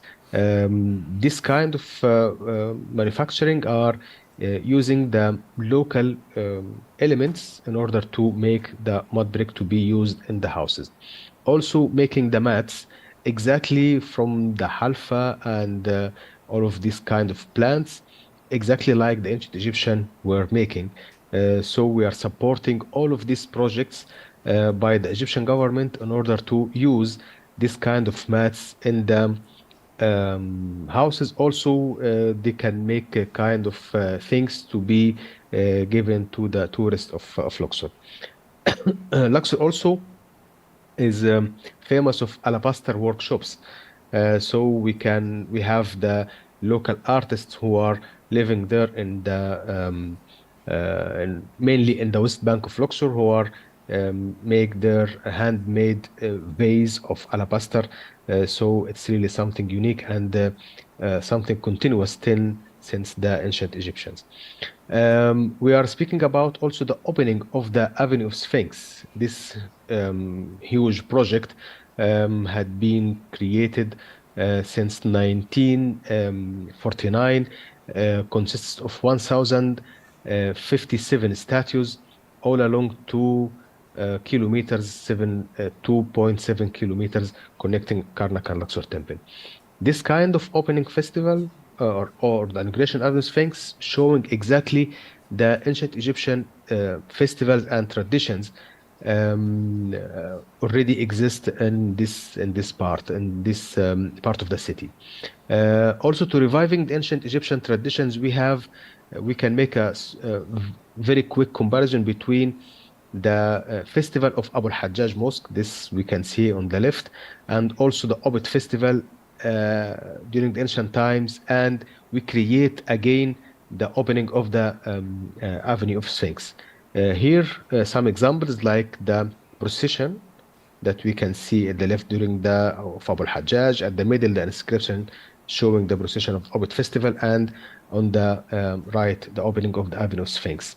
Also the bark of Amun moved in the middle. Here we can see the priests are holding the bark of Amun.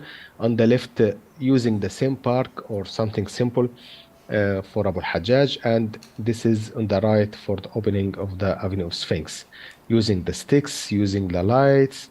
Here we have a small video.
So all of this are kind of community engagement, speaking about guiding tours also for the people who are visiting Karnak temples.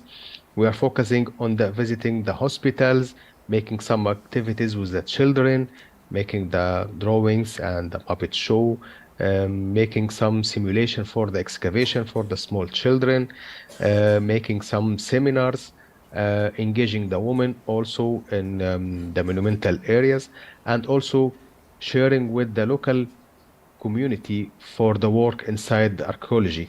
So they are working like an excavation, technical support, and also security. Thank you so much.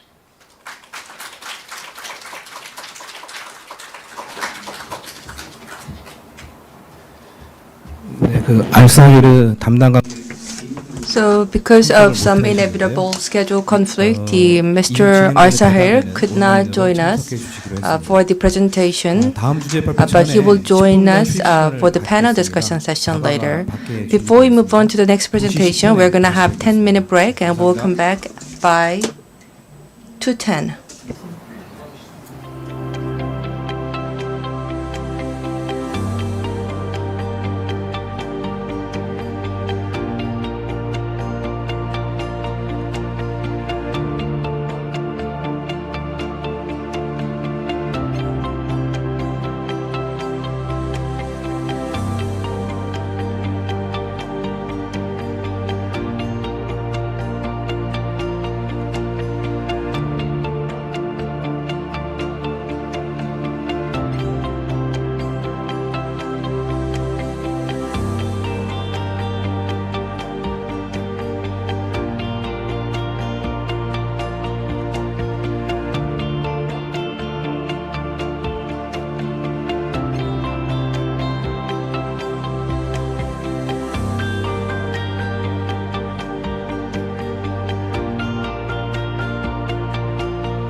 저희가 온라인에 좀 접속에 좀 문제가 생겨서 우리 이상준 위원님께서 좀 먼저 좀 양해를 해주셨습니다. However, 그래서 because of some inevitable situation, 원래는 오늘의 we would 마지막 like to switch the 순서였지만 presentation order. 땡겨서요. So 이상준 the last presentation, 문화재위원님께서 which would be supposed to be delivered by Mr. Lee Sang-jun from the Cultural Heritage Committee, will give us the presentation first, and then the Paolo Giuliani will give us the presentation.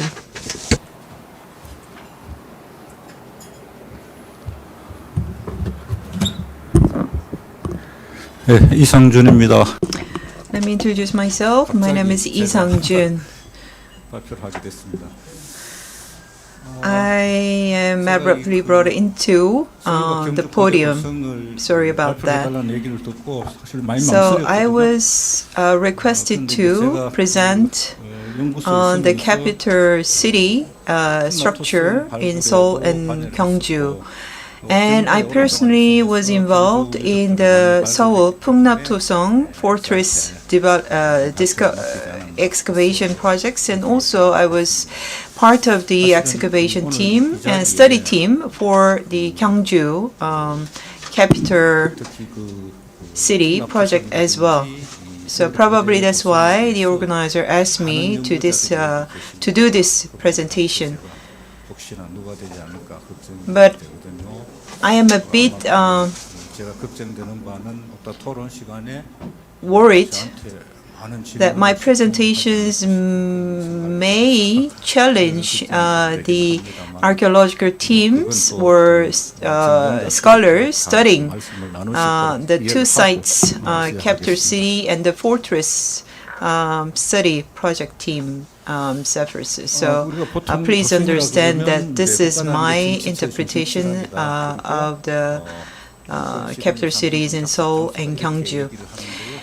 When we talk about the capital city, it can be said that it is the central settlement of a state-level political entity, a symbolic place for the realization of the royal power. And usually, the location is prepared to be in a basin surrounded by mountains, and mostly in many other Asian cities are symmetrical design. But most of the ancient cities use the natural environment, such as mountains or rivers, to create the boundary of the cities.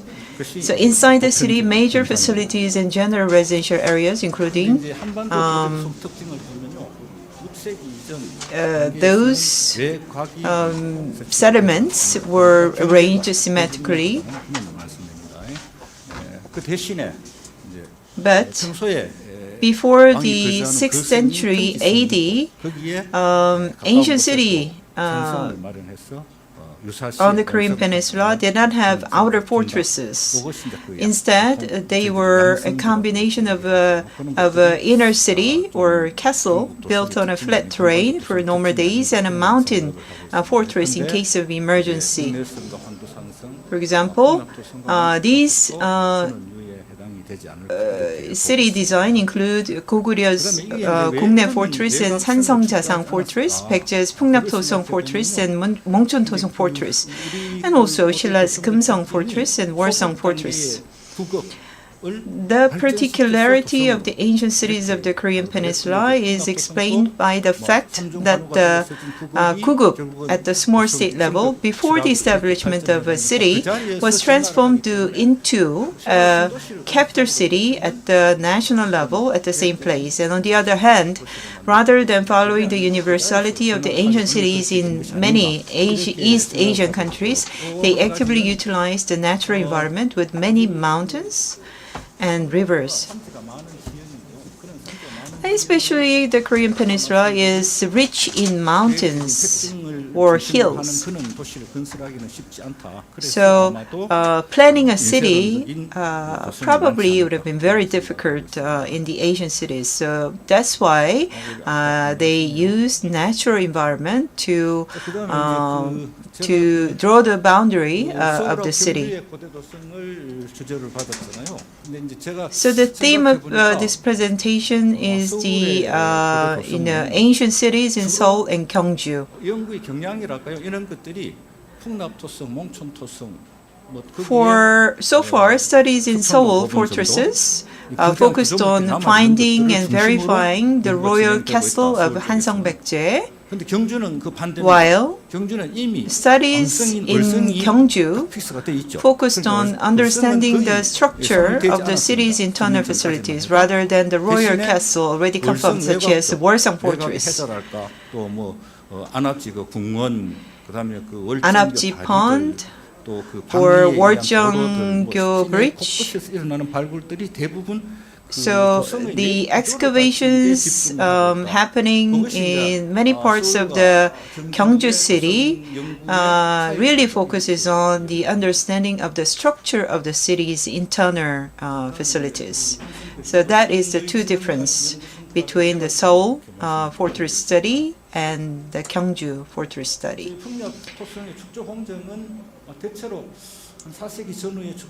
So let me talk about the capital city of Hanseong-baekje, for example, Pungnap-dosang. Around the 4th century, Hanseong-baekje, which grew into a royal state, built Pungnap-dosang Fortress, the royal castle, and the walls of Pungnap fortresses with a total length of 3.8 kilometers were constructed by placing prefabricated rectangular clay blocks. So they built those rectangular clay blocks horizontally and vertically to form a central mound, which was then expanded twice to complete the final wall. So Seoul scholars, Iuram or Chon Se-yeon, already identified that this is how they built the Pungnap-dosang fortress. But I have two questions about the western wall formation of Pungnap-dosang fortress. I would say that I was in doubt that the technique of building walls using square clay blocks was applied to the entire section.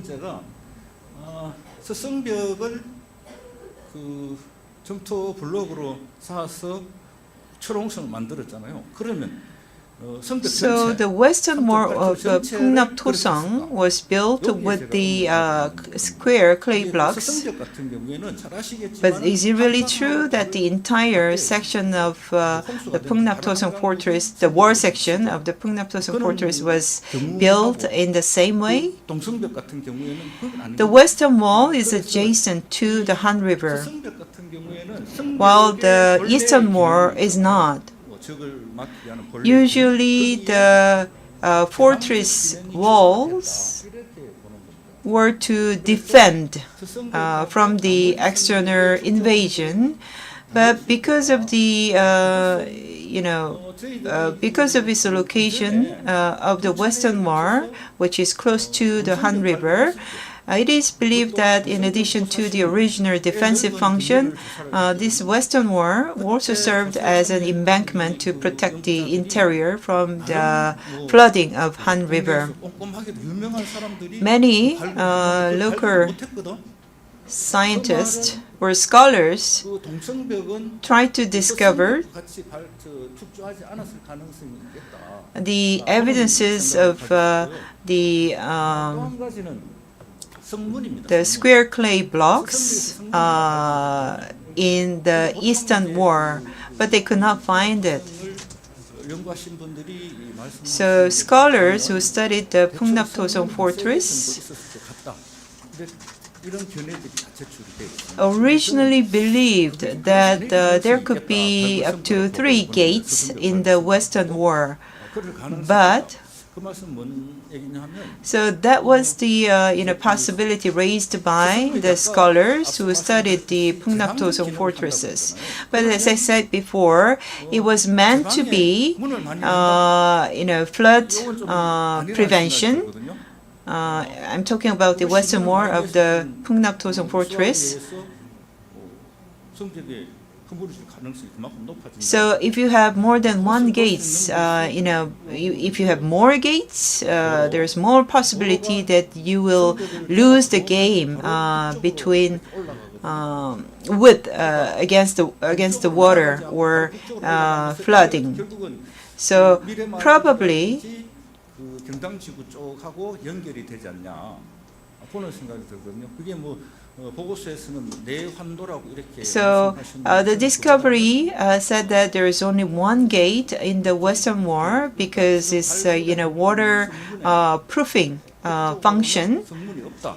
그래서 도로가 그렇게 올라가는 것이 아닌가 그런 생각이 들고요. And if you look at the topology of the roads leading up to the eastern gate, you can see that there is only one gate in the western wall side and more gates in the eastern wall. 바로 뒤편에 이 성문이 위치하고 있습니다. And also, 저는 그 이유가 the gate is located here, as you can see in this picture. 의도적으로 성문을 배치했다. I think the position of the gate is intentional because you have to have the enough power to withstand the water invasion. So that's why, probably in my opinion, the gate is located in this position, this particular position. 성문이 없지 않을까 하는. So I believe in the western wall, there's no more gates exist. Only one gate is discovered only so far. 첫 번째 경당지구인데요. 경당지구는 이성 내부. This is Gyeongdang district. Gyeongdang district is located on an elevated site in the central part of the city grounds.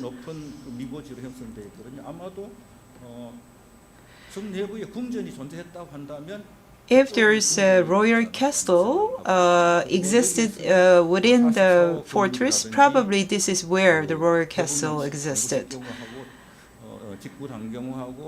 The site consists of a flat-shaped building area with a charcoal and clay foundation as well as pits where a number of globular jars with a straight neck and horse head bones and a well with more than 200 globular jars stacked in an orderly fashion were found, and all are believed to be related to religious rituals. In addition, artifacts found in this location were produced by neighboring empires.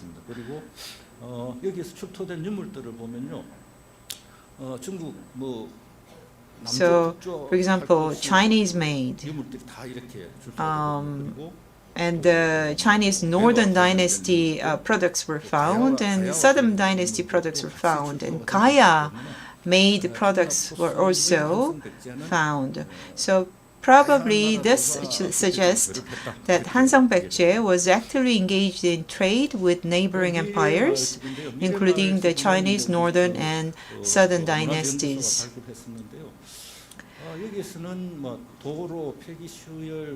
And this is Mire village district. The design of the district is very complex. The roads identified as orthogonal to each other suggest that the interior of the royal castle was developed in a planned manner.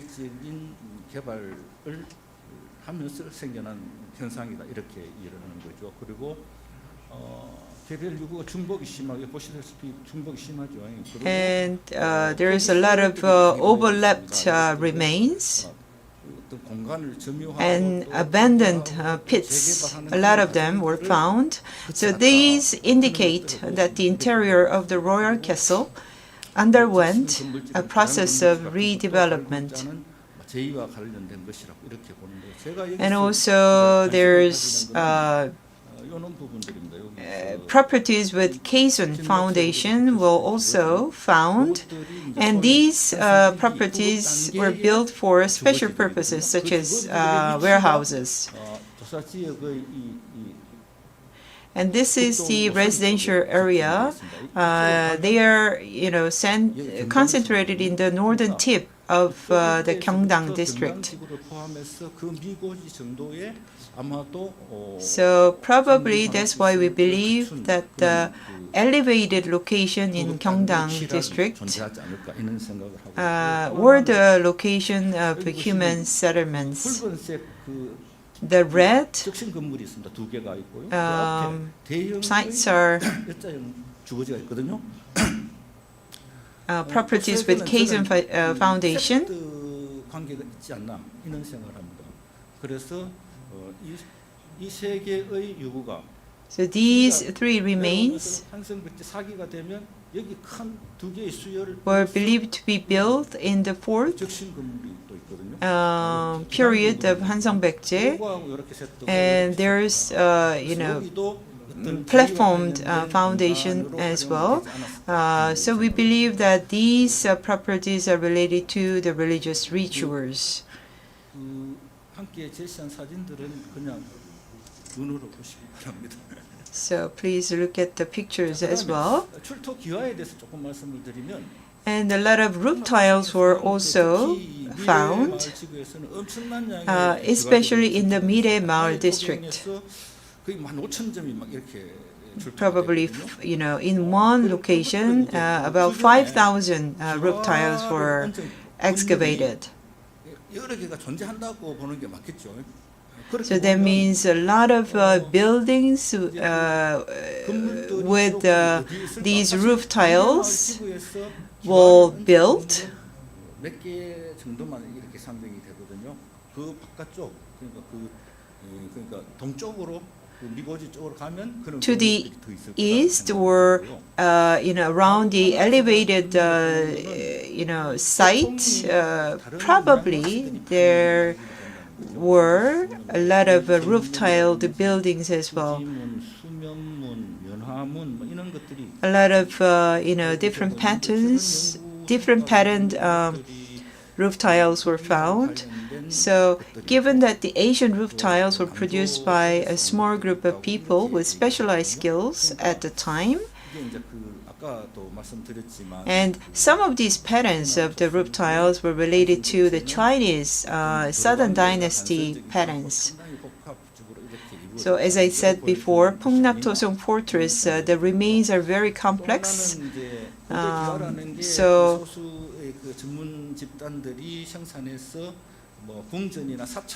it is not straightforward pattern. A lot of complex patterns and elaborate patterns were used for the roof tiles. As I said before, these roof tiles were produced by a small group of people for high-ranking buildings such as royal palaces and temples. So it is likely that the districts with a lot of roof tiles found were key places within the royal city. This is Bullodong Kin area, and these roof tiles were discovered there. So these kin were used for making the roof tiles as well as porcelains. 인천 불로동에서 생산된 기와들이 한강을 타고 올라와서 이 풍납동에서 소비가 됐다. 이렇게. So similar roof tiles were found in the kin. So that means the roof tiles were produced in the kin in Incheon and travel through the Han River to reach and be used for the Pungnap-Tosung Fortress. And there's a lot of settlement excavations happening in Gangdong-gu area. So these are the locations of such excavations, settlement excavations. 저는 풍납토성 주변, 몽촌토성을 사이에 두고 그 외곽까지 도성이 형성되어 있었다. So this is the evidence of the settlements around the 풍납토성 fortress. 맞춘 주거지들만 추출해낼 수 있다 그러면 If you can identify the settlements related to the 풍납토성 construction phase, probably we can draw the line of the city boundary. 특징들인데요. 유구 중복이 심한 것은 아까 그 미래마을 지구에서 And as I told you before about the Miremaal district, if you can find, if you look at the findings from each village, reveal a high degree of overlap between individual remains, such as dwellings and pits. 여기가 지금 도로거든요. 도로 이렇게 도로가 있는데 So here, these are the roads, and this is the settlement area. 이쪽에는 수열들이 많이 형성돼 있습니다. Here, a lot of pits 공간 분할이 이루어지지 않았을까 found. 생각을 합니다. So probably this overlap suggests that the same spaces were continuously occupied, abandoned, and redeveloped, as seen in the Miremaal district. 근데 이제 거여동 같은 경우에는 탄천이 범람하고 If you look at Koyeodong, 나머지 there is no remains found. Probably that's because of the flooding of Tancheon. 이쪽 일대거든요. Here, 원래 산지였고 지금은 도시 개발로 평지처럼 보이지만은 일제 강점기까지 the Samjeondong area, Koyeodong, and Karakdong areas of Songpagu, no remains related to the human settlements were identified. As I said before, probably that's because of the flooding of the Tancheon, and this could be explained by the fact that the area was a mountainous area before the city development. 석실로 변해간다는 걸 아시고 And tombs of royalty and other ruling groups were located in Seokcheondong. 한호치락 단계의 묘제가 아닐까 이렇게 보는 거고요. But due to the rapid urbanization, the remains are not that many. And the tomb types identified in this tomb group include pit tombs, burial mound tombs, and stone mound tombs. 풍납토성, 그다음 몽천토성 외곽 쪽에서 Stone mound tombs were found in Karakdong and Bangidong, where 풍납토성 and 몽천토성 was built. 특실분을 봤을 때 여기도 충분히 그럴 가능성이 있다 이렇게 보는 겁니다. So this is this, similar discovery was made in the Gyeongju area as well, where the fortresses were built. The evidences of settlements were also discovered. 성장제에 대한 어떤 이념적인 생각들이 많이 변했지 않았습니까? And the earliest tombs, stone-covered mound tombs and stone-mounded tombs, are located on shallow hills in Seokcheondong, while the later ones were moved to higher mountains in Karakdong, Bangidong, and Jamshildong. 지체를 운반하는 그 So 과정부터 these changes in tomb types and site over time are believed to be the evidences of ideological changes in the funeral rituals. And a lot of people were mobilized to build these tools. 불교가 수용이 되면서 특히 이제 왕권이 because of the massiveness of the tombs. So the construction of these massive tombs and the rituals performed at the tomb site were intended to express the authority of the ruling group and strengthen their cohesion. 실제로 이제 However, with the consolidation of royal power and the acceptance of Buddhism, the good ideological function of the construction of high mound tombs and tomb rituals were transferred to religious buildings such as Hansan Buddhist Temple, and the grave was recognized only as the abode of the dead. 풍납토성 정도에는 불사가 있었을 거라 이렇게 보는 겁니다. So probably, scholars, that's why scholars believe that, given the size of the 풍납토성 fortress, there must have been a Buddhist temple located inside the 풍납토성 fortress. 사찰적으로 종교적 건축물로 이렇게 옮겨갔다 이렇게 보는 겁니다.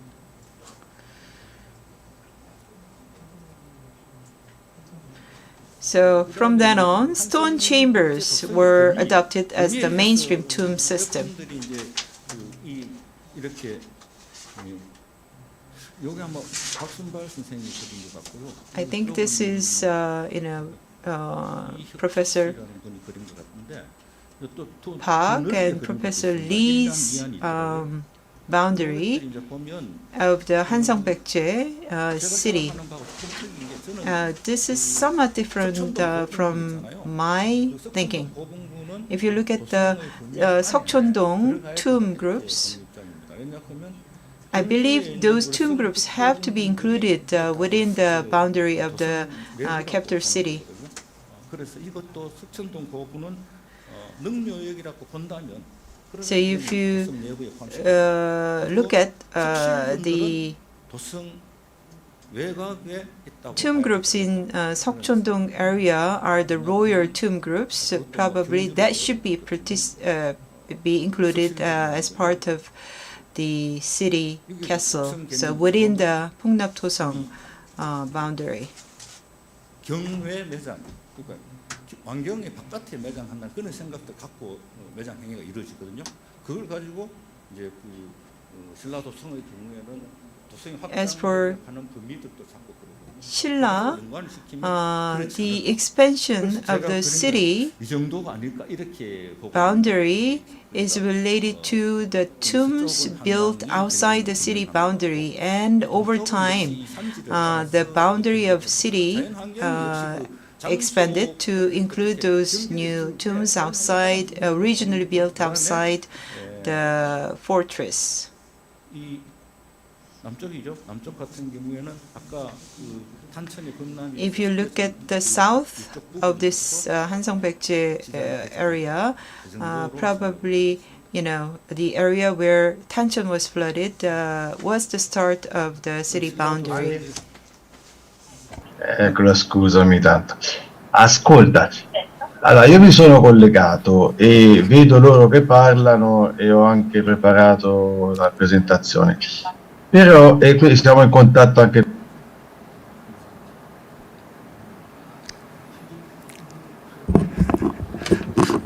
방해를 하네. I'm sorry for the technical glitch. Next, let's take a look at the capital castle of the Silla. So if you look at the ancient cities, here you see the map of the ancient city. And I believe, although this is just sort of the hypothetical map, it really depicts what existed in the Silla kingdom. And with this map, we can actually identify the location of the temples, as well as the location of Bang, or the smallest unit of the village. As you can see, that there is a grid pattern of the Bang in Silla. So if you look at the current, in fact, this is also reflected in the current map. In around 1910, if you look at the map of Korea during the colonial time, in fact, we had a very solid map, and also the Japanese scholars, based on the map of the Japanese colonial period, they drew the map for Silla. So you can see that this is truly a well-established solid map. As you know, the 6 clans were unified to build and found the Silla kingdom according to the articles or the annals, old records. There is a saying that the 6 clans spread around the Silla area. Here you can see the Gyeongju Basin, and this is the northern village and the southern village. And in between there is a Gyeongju Basin. And you can see the wooden coffins of the Saroguk, and they are actually spread all across the Silla dynasty. And also in the later phase of the Saroguk, Within the Gyeongju basins, we can see some mausoleums and also tombs located. 분지가 점유되기 시작하고 또 외곽 쪽에 So this shows that on the outskirts of the Gyeongju, the six clans started to reside there. 대체로 And 경주 분지의 본격적인 아까 얘기한 본격적인 얘기를 안 했잖아요. 2세기 중반 around the 이후에는 mid to century, 경주 분지가 적극적으로 the 활용이 Gyeongju basin 월성 until that time was not fully utilized. Only the northern part of the Wolsong was utilized for the mausoleums and tombs. But then, starting from the 3rd century, the Gyeongju basin was actively utilized for tombs. Now let's take a look at some progress in relation with the excavation of the Wolsong area. So currently we are now investigating the topmost layer of the Wolsong remains, and we actually dug a test pit there, and we found that on the bottom layer there was a level the clay layers as well as the pottery fragments and shards were discovered. And to the south of the Wolsong, we also did the investigation for the Wolsong Wall. And again, underneath of the fortress wall, under 100-meter deep, you see that we found this kind of pottery fragments, and also some of the pits were discovered. So that we believe that that's about the mid-century, 3rd century. And so if you think about the landscape of the Wolsong in the mid-3rd century, this is completely different from what it is today. So in fact, they had a very low hilly areas where the dwellings and the residential areas were formed. That was the landscape of the 3rd century, but then in the 4th century, there started to be a heavy deposit of the layers. So we believe that there is a very high likelihood that the Wolsong served as a capital city of Seoul. And here you can see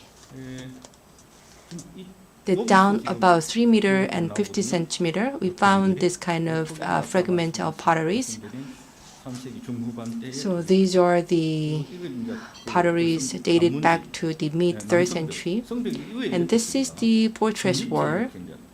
And underneath of the fortress wall, so there is a foundation layer, and underneath of the foundation layer, there were the remains of the dwellings and the residential areas with the pottery fragments. So we can assume that around the 3rd century, the landscape of the Wolsong might have been much different from what it is today. And also around the mid-4th century, the Wolsong was constructed, the fortress, and also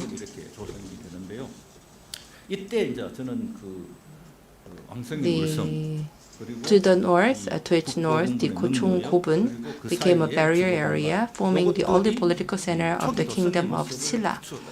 And with this, I believe that somehow the ancient capital started to have its form. So if you look at the outskirts in the Hwangyongsa area, they were not included in the ancient capital. Rather, we assume that this might have been the original coverage for that capital. And also, I think surrounding the Wolsong area, the 6 clan families may have resided there. So if you look at the tombs and the burial mounds, in fact, we see a lot of excavations of the burial mounds, and this means that there are a lot of people who are dead, which means that the population in that area was pretty high. So the Gyeongju Basin, 최종 빙기의 그 북천에서 뿜어 나온 토사들이 so there were some earths and clays 아무튼 And this is how this area was formed. 활용할 수 있는 공간이 그 And there were very limited 그래서 areas 토지가 available. 필요하게 되는 거죠. And 가용 토지를 though the Shilla or the Sarogroup needed more land, and in order to secure the land, they actually came up with several innovative, extraordinary measures to develop the available land. And now here you can see the 지증 마리간's changing of the existing culture of the mourning and funeral rituals through the prohibition of the sunjang or sacrificial barrier and the enactment of the 상복 law or the law on mourning clothes for a kingdom's funeral. And also the world perspectives got changed from the worldly afterlife to the reincarnation afterlife.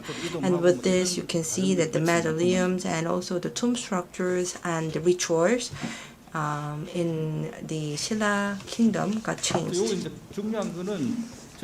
And now what's important is that from the 1987, we excavated the S1E1 area and we also investigated the one Bang area in order to have a clear understanding of what's inside there.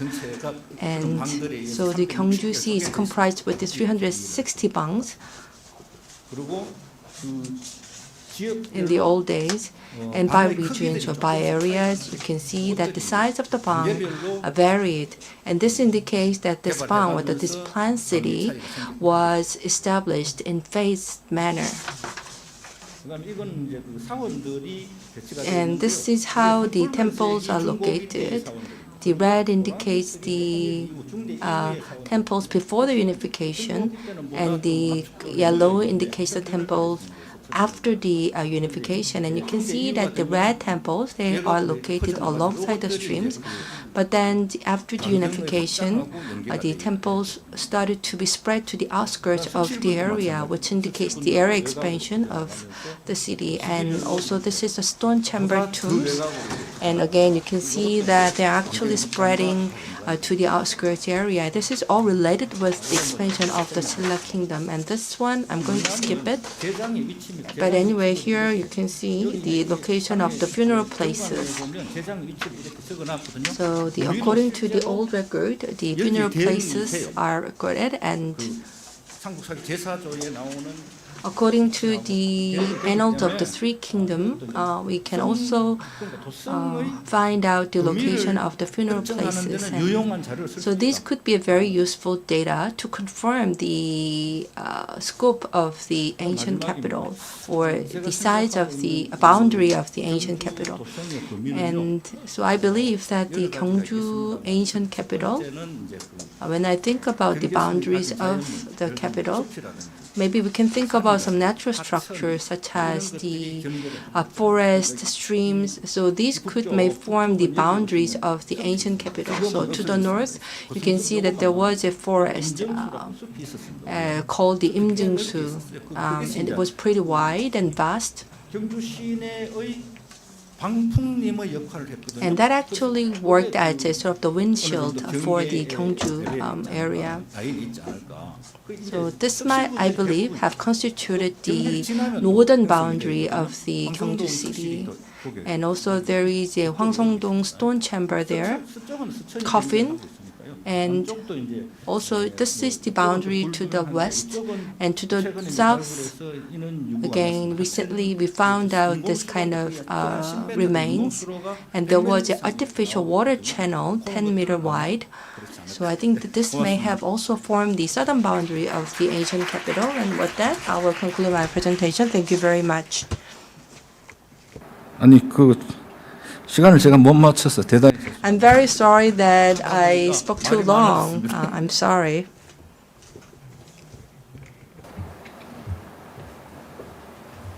저희 그 인터넷 사정으로 발표 순서가 좀 이렇게 바뀌었는데 Because of the internet connection, 또 좋은 발표해 주셔서 we had to change the sequence of the presentation. So thank you, Mr. Lee, for understanding the sequence change. Thank you very much for your useful information presentation as well. Please give a big round of applause. 다음은 그 Next up 이탈리아의 is 그 from 나폴리 Italy, 고고박물관 Mr. Paolo Giulianini, 저희 Director 발표가 of 준비되어 있는데요. 그 줌 연결 때문에 the 1, 2분 정도 좀 작업이 좀 필요합니다. 저희가 Naples National Archaeological Museum. Please give us 1 minute to prepare. Mr. Giuliani, can you hear me? This is an interpreter talking to you. Please turn on your microphone on the Zoom program. Turn on your sound. Please use English. And please share your presentation. Can you hear me? Mr. Giuliani? Hello, can you hear me? Please turn on your sound function of the program, of the software. Turn your mic on. Hello? Hello?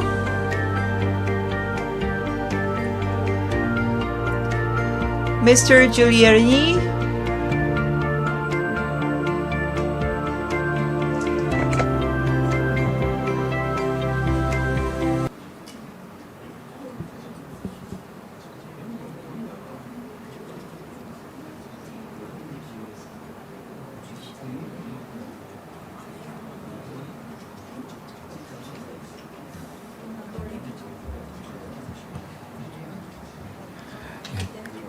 조금만 더 좀 기다려 주시면 감사하겠습니다. So please bear with us for a few more minutes. We have some technical issue.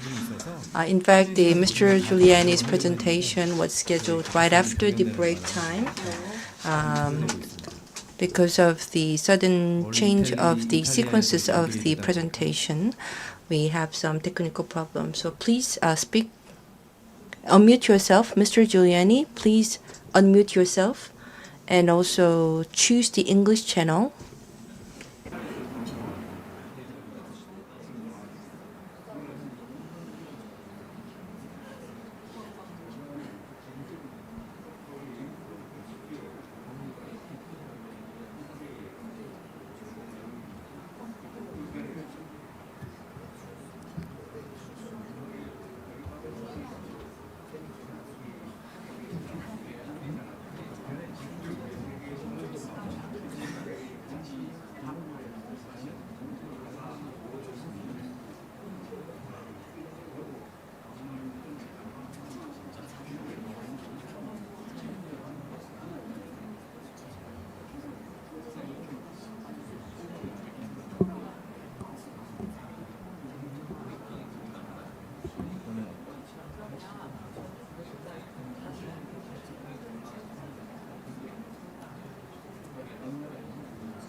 한번 안내 한번 해보세요.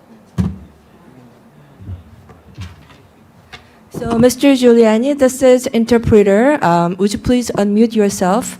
And also, please choose the translation icon at the bottom of your screen and choose the language English. Mr. Giuliani, can you hear me?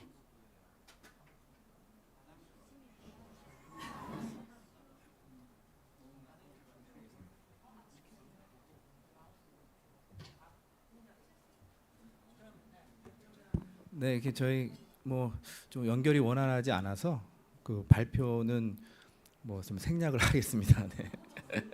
네, 네. 지금 그 저희가 영어로 그 이탈리아 쪽에 어떻게 해달라고 좀 말씀을 드리는데 그쪽에서 저희 쪽을 좀 받아들이지 못하는 것 같습니다. 그래서 그 부분을 저희가 좀 하고요. 일단 그 저희가 그 3시 20분에 그 학술 대담을 시작. I'm afraid we have to skip this presentation because the presenter cannot communicate with us.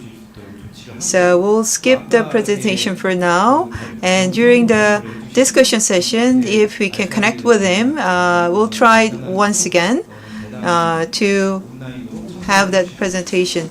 And Mr. Mostafa Alsaghir will join us during the discussion session. So we'll take a short break until 3:20 for the academic discussion.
영상의 마지막 순서인 Now we are going to have the final part of this academic symposium, which is the panel discussion. And this panel discussion, for this panel discussion, we have several discussants. Kim Gil-sik, chairman of the Korea Archaeological Society, and also the Sung Jong-yong, chairman of the Hoso Archaeological Society, Lee Jung-ho, professor of Dongsu University, Kang Yun-wook, professor of Kyung University, and also the Shin Hee-kwan, University of Seoul, as well as the presenters, including the professor Fikiri Kulakoglu, Director General Weber Ndoro, and also the Mostafa Mohamed is joining us online. And the session will be moderated by Kwang Bong-won, chairman of the Cultural Heritage Committee. Good afternoon. As introduced, I am Kwang Bong-won. First and foremost, I am very honored to serve as the moderator for this international symposium titled World Archaeology, Ancient Cities and Royal Capitals, and I would like to thank the Director General of the National Research Institute of Cultural Heritage for organizing this great event.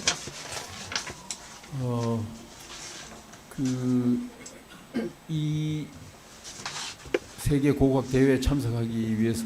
order to participate in this symposium, we actually have the Director General Weber Ndoro of ICCROM, who has traveled a far distance to Korea, as well as the Professor Fikiri Kulakoglu of Ankara University.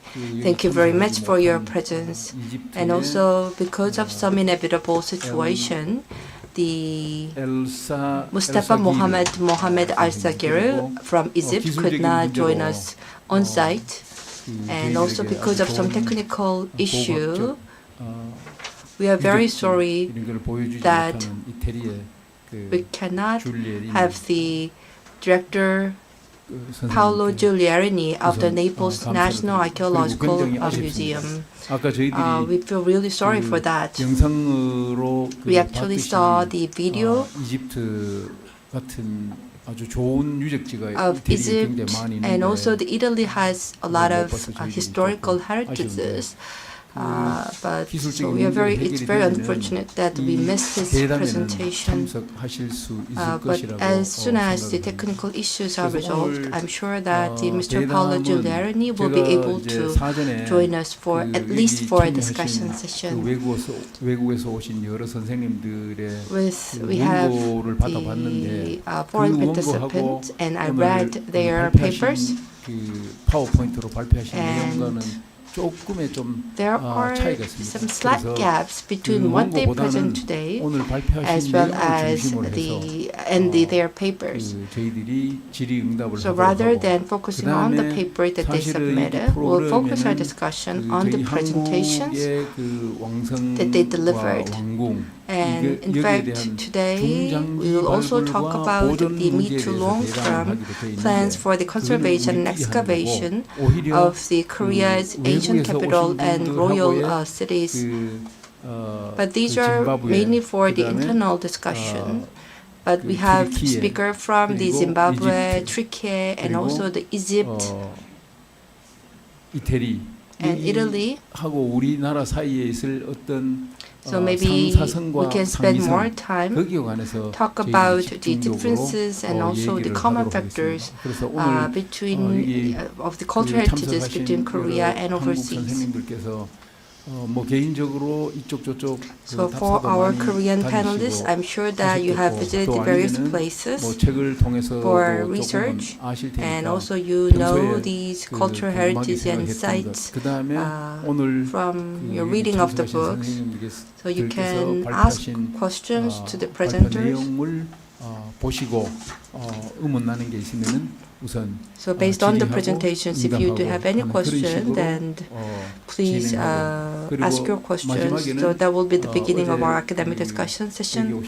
And then at the end, in fact, our foreign participants visited the Pungnap Tosong yesterday, so maybe you can share your impression about that cultural site, heritage site. And so maybe we can talk about the problems of the Pungnap Tosong as well as the relationship with the local communities from the perspectives of foreigners. So I'll make some opening remarks. First of all, if you have any questions, so please do not hesitate to ask your questions, and we'll get responses. So anyone who volunteered to go first? Chairman? Yes, so my name is Kim Gil-sik, and I'm the chairman of the Korea Archaeological Society. While listening to the presentations, and also I read the papers in advance, and I found that the Korea's cultural heritages and the cultural heritages of other countries, including Egypt, Zimbabwe, as well as Europe,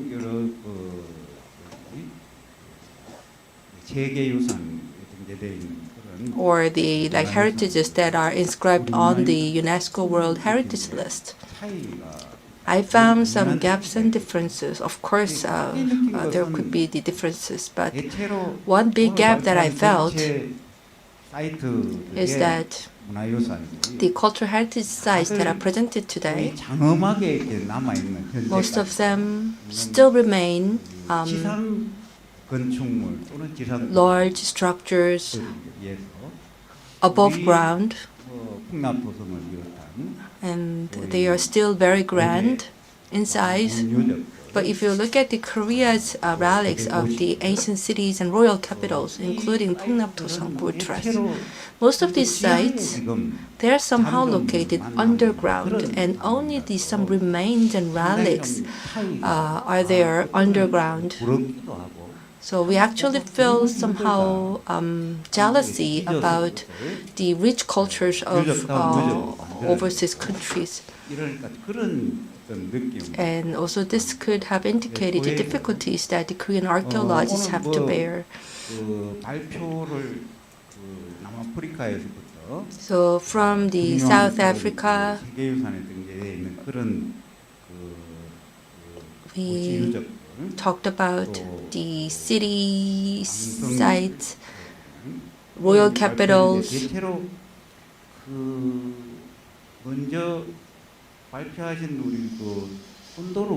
and the Director General Ndoro, if you remember his presentation, I think that the timing of his presentation was somehow coincides with the Kingdom of Korea in Korea.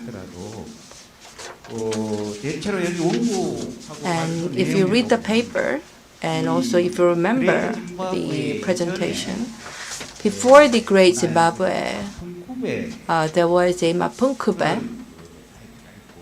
Mapunkube heritage site, and this comes before the Great Zimbabwe, and they have the architectural styles and buildings before Great Zimbabwe, and it's basically based on the granite stones and combined with the clays and earthenwares.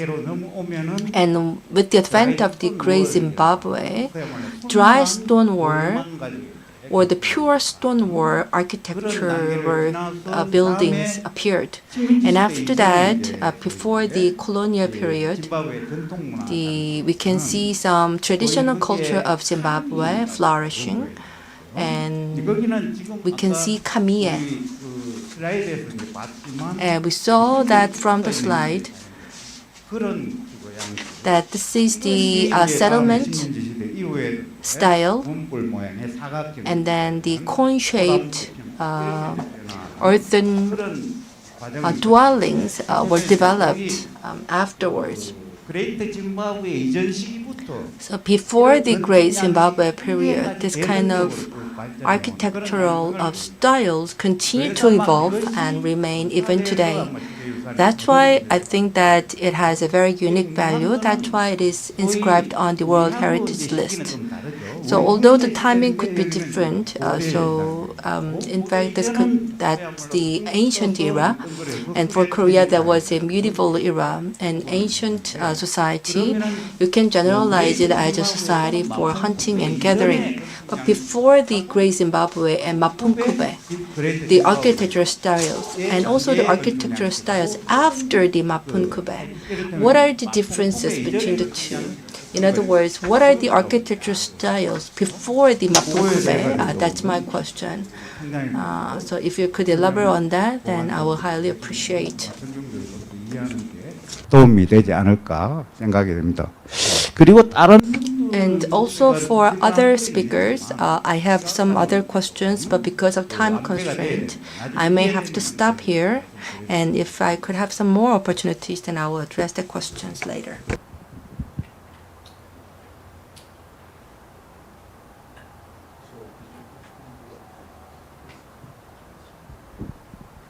I hope I did. I think it's more to do with the architectural differences between the sites in Southern Africa. Is that so? I think perhaps I wasn't very clear. When you look at a place like Mapungubwe, for example, I think it represents more like your sites here. The architecture is not above ground. The stone walls you have to excavate to bring them up. What makes Mapungubwe perhaps a precursor to Great Zimbabwe and also an ancient city is not so much the architecture, but it's more to do with the trade which is going on. I think I showed you the artifacts in gold and all that, and then the Chinese porcelain coming in. But otherwise, Mapungubwe itself, if you go there today, you don't see the evidence of the stone structures, because when the excavation were done, as we normally do, we backfill, and then we put in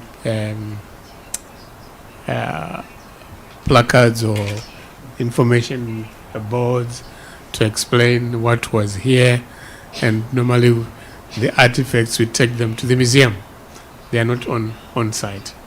So it being a city is more to do with the artifacts found rather than so much about the architecture.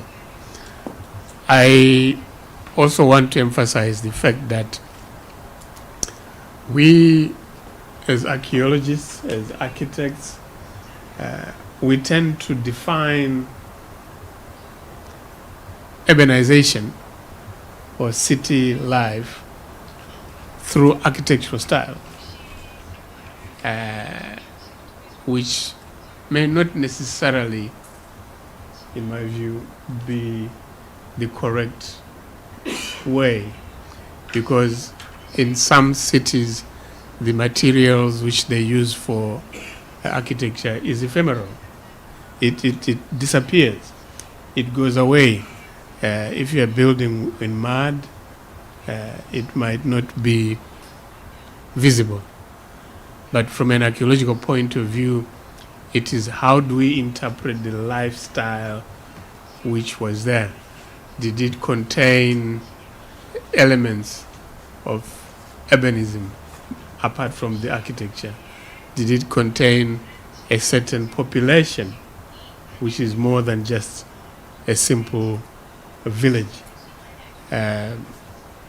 Again, one of the reasons why I pointed out the hunter-gatherers and so forth is also hunter-gatherers are not normally associated with urban life or city life because they are hunters, they move.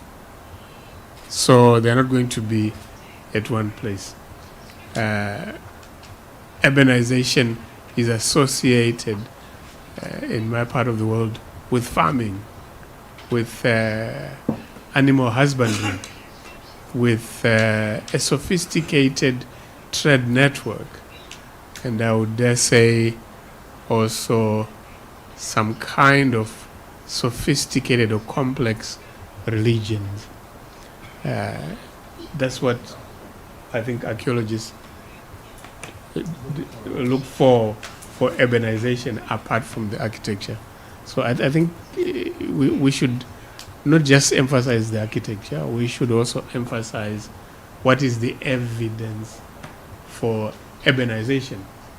And that's what, in my view, should be the important element.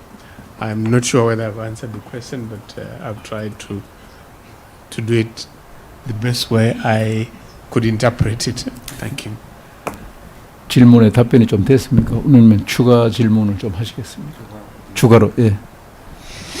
예, 저기 답변 잘 들어서 많이 이해를 했고요. 제가 많이 Sir, that helped 좀 me a lot to 처음에 understand more. 이 지상 건축물로서 이해한 거 발굴이 돼가지고 그런데. So Mapungube, I thought that it was exposed already during the discovery times. It was exposed to above ground, but there was misunderstanding. So thank you very much for the clarification. So, and also, if you, rather than focusing on the construction or architectural studies, we need to focus on the evidences of urbanization. So I agree with that.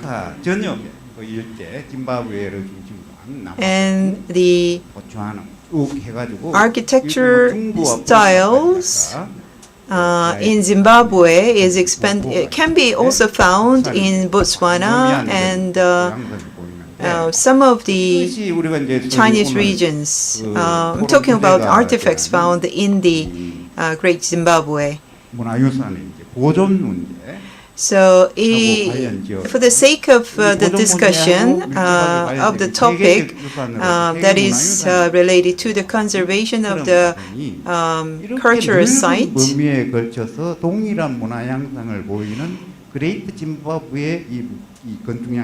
so the culture, or the architectural styles that can be found all over the world, not just in Great Zimbabwe. As I said before, the similar design is also found in Botswana and China. So my question is, what is the criteria for the enlisting of a World Heritage Site? So for example, the architectural studies have to be found globally so that it can be enlisted?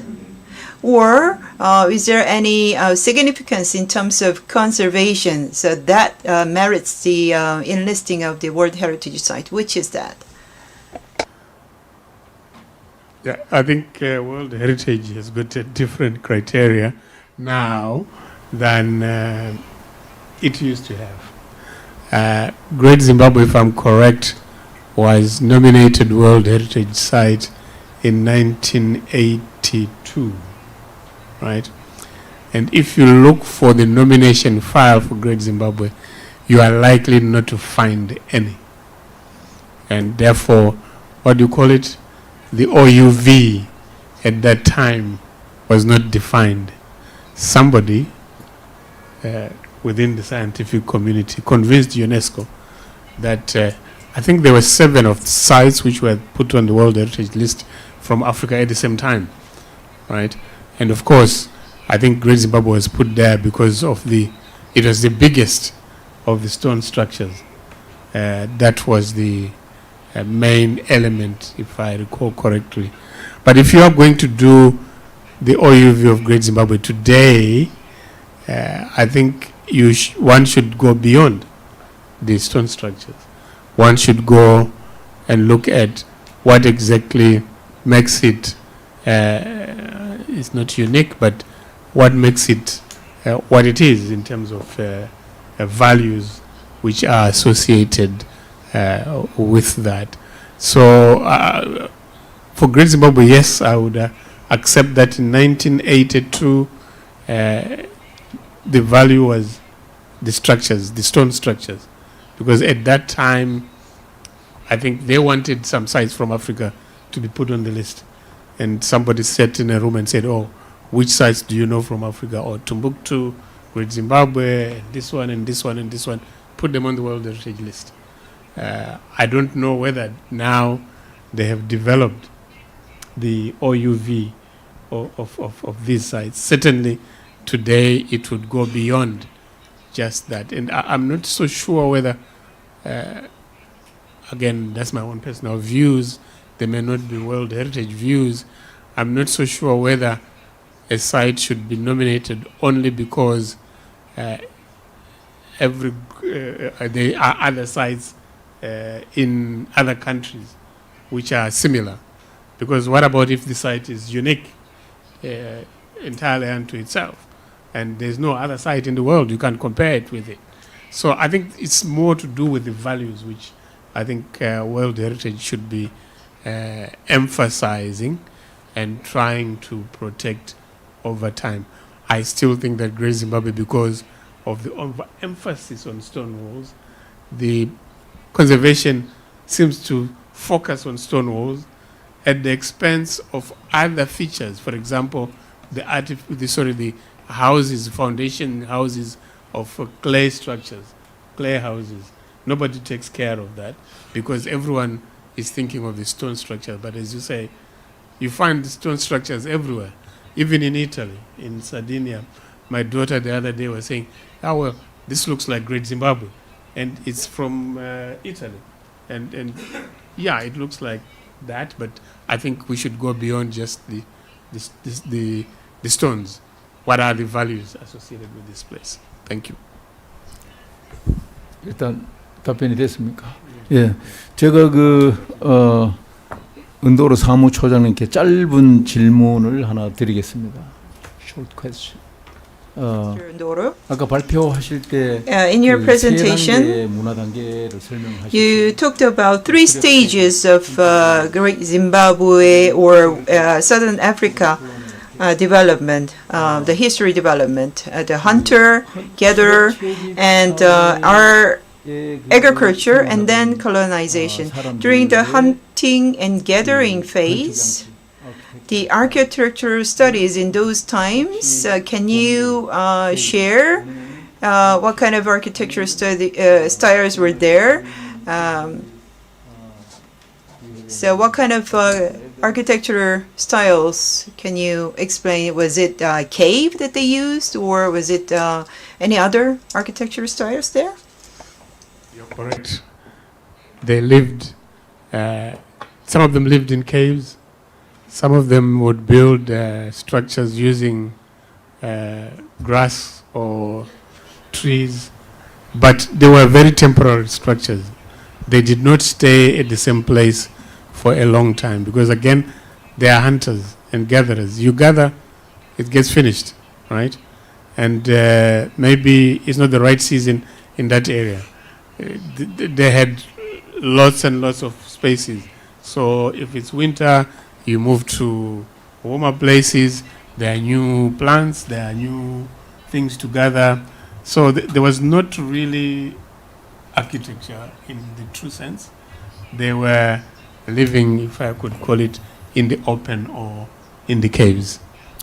So basically they have to move one place to another constantly.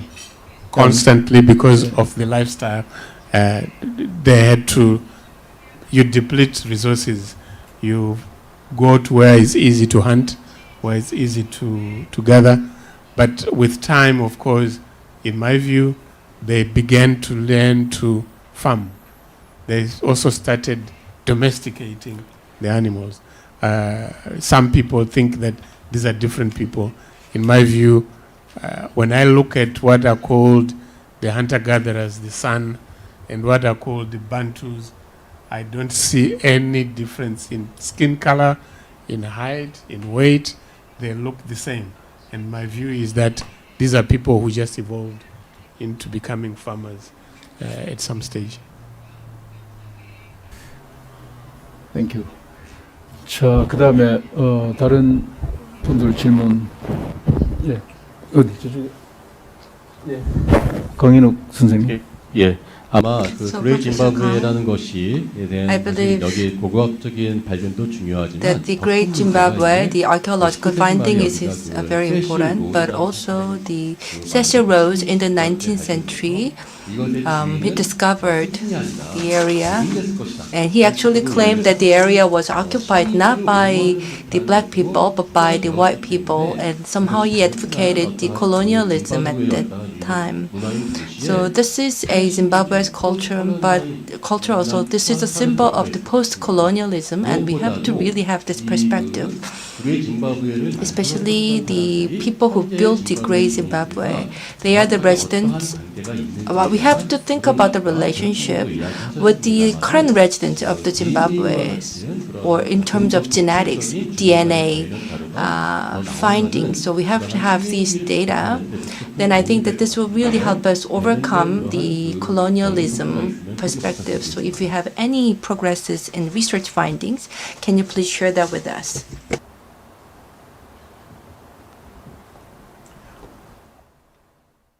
I think you rightly mentioned Cecil John Rhodes. They came with certain prejudices. They didn't listen when people said, these are our things. It was, no, you could not have possibly built these things given your mind or what they thought was their limitations. And therefore, even though some people were living there, I think you'll find quite a lot of stories about Great Zimbabwe being abandoned, people living. Of course, yes, you stay at a place, you find that you have exhausted the soil, some people move, but some people remain there until people like Cecil John Rose arrived there, and then they removed them, and they went away. I have no doubt in my mind, yes, we can. It's very difficult for us to do DNA tests for the simple reason that we have not found anywhere near Great Zimbabwe skeletons or burial places. Not up to now, nothing. It's also very possible that they did not bury in that sense, but they cremated, because some of the Africans in the region, there are few, but some of them do not bury in the way of digging a grave and issues like that. So doing DNA, we have to search for graves, and so far, none. Can I ask you some more about the oral storytelling about Zimbabwe? If that exists about the 18th century, so there should be some stories about the owners and so many storytellings. There are oral traditions, there are stories about Great Zimbabwe, which the local people have passed on from generation to generation. But as we all know, with oral traditions, they also tend to be embellished. You want to make them look very nice. You don't talk about the bad things. You talk about the interesting things as time goes on. But yes, certainly we do have a lot of stories about Great Zimbabwe from an oral perspective. And that, in my view, also needs to be told. Currently, it's only what the archaeologists say which seems to succeed in coming out as academic work, whereas oral traditions, it's only beginning now that people are doing more research. But previously, if you said you are doing oral traditions, or you are writing a book based on oral traditions, there was a tendency to frown you and say, you are not educated. But nowadays, I think everyone realizes this is a source of information.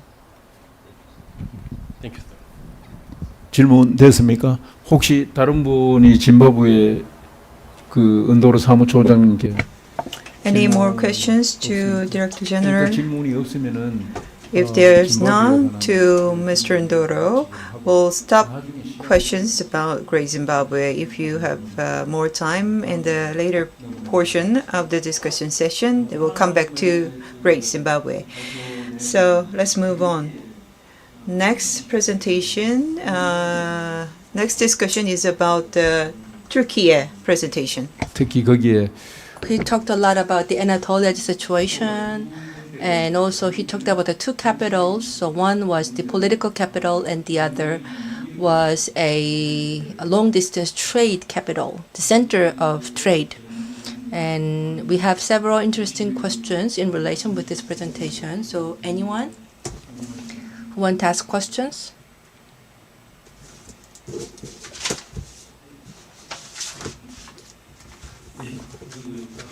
Yes, so the purpose of this academic symposium is that Korea has a very important cultural sites, the ancient capitals of the Baekje and Silla. And currently, we are now researching how they looked and also how they could be positioned in the world history. So the most ancient capital in Korea is in the Iman Joseon's Wangon ancient capital, but it's only in the historical records. And also the Goguryeo ancient capital, this is oldest, but again, it's only in historical record and no remains and have been discovered. And as Professor Lee Sang-jun talked about, so for the ancient capital, about the BC 2nd century or the 3rd century, so they were located in the Gyeongju Basin, and also they have their unique characteristics. Now, so we compare this city with the Zimbabwean city, or like the cities that dated back to the BC 2 millennium or 3 millennium. And some of them are located in the high altitude areas. They look very barren nowadays. But why and with what backgrounds these ancient capitals, either the political or economic capitals, in relation with the long-distance trade, why these cities were formed in that location? Is it because of the relocation of people, or were there any dynamic forces that were done? And also, the trade, I'm sure that it played a pivotal role in forming that ancient capital.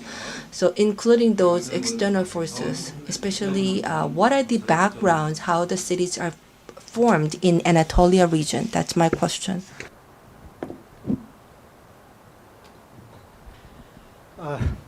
Thank you very much for this question. It is actually really difficult to answer.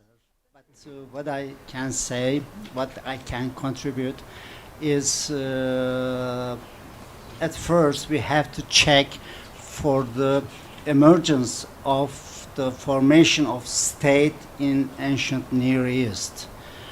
As you know, the first states, especially in the Mesopotamia, emerged in the Chalcolithic period, which is called as, I can say, Uruk period, which is about the beginning of the 3rd millennium BC. And the formation of state was actually the reason of the emergence was economic, especially after the surplus production in the agriculture by the help of irrigation channels produced so much surplus, so much capitals, and to control this surplus money, let's say, you have to design a system to control of use and spend it. So in the first period of this formation, the temple of the cities, or the biggest city, Ur, was in charge of collecting the surplus goods and also have to record what they have in their storage. And then they distributed this or shared it with the community. And also, of course, they record what they had. And also the writing for the first time ever was started in that period, which is about the third millennium, the beginning of third millennium BC. And it continued all the way in that system in Mesopotamia.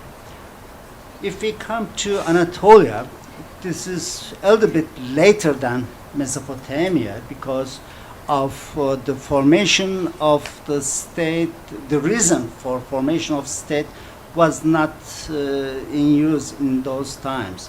So in the third millennium, because of the development of trade, especially from Mesopotamia to Anatolia, was almost the first reason to have the capitals or surplus capital in Anatolia. So because of the metal trade, especially the metal trade, made the local chieftains have more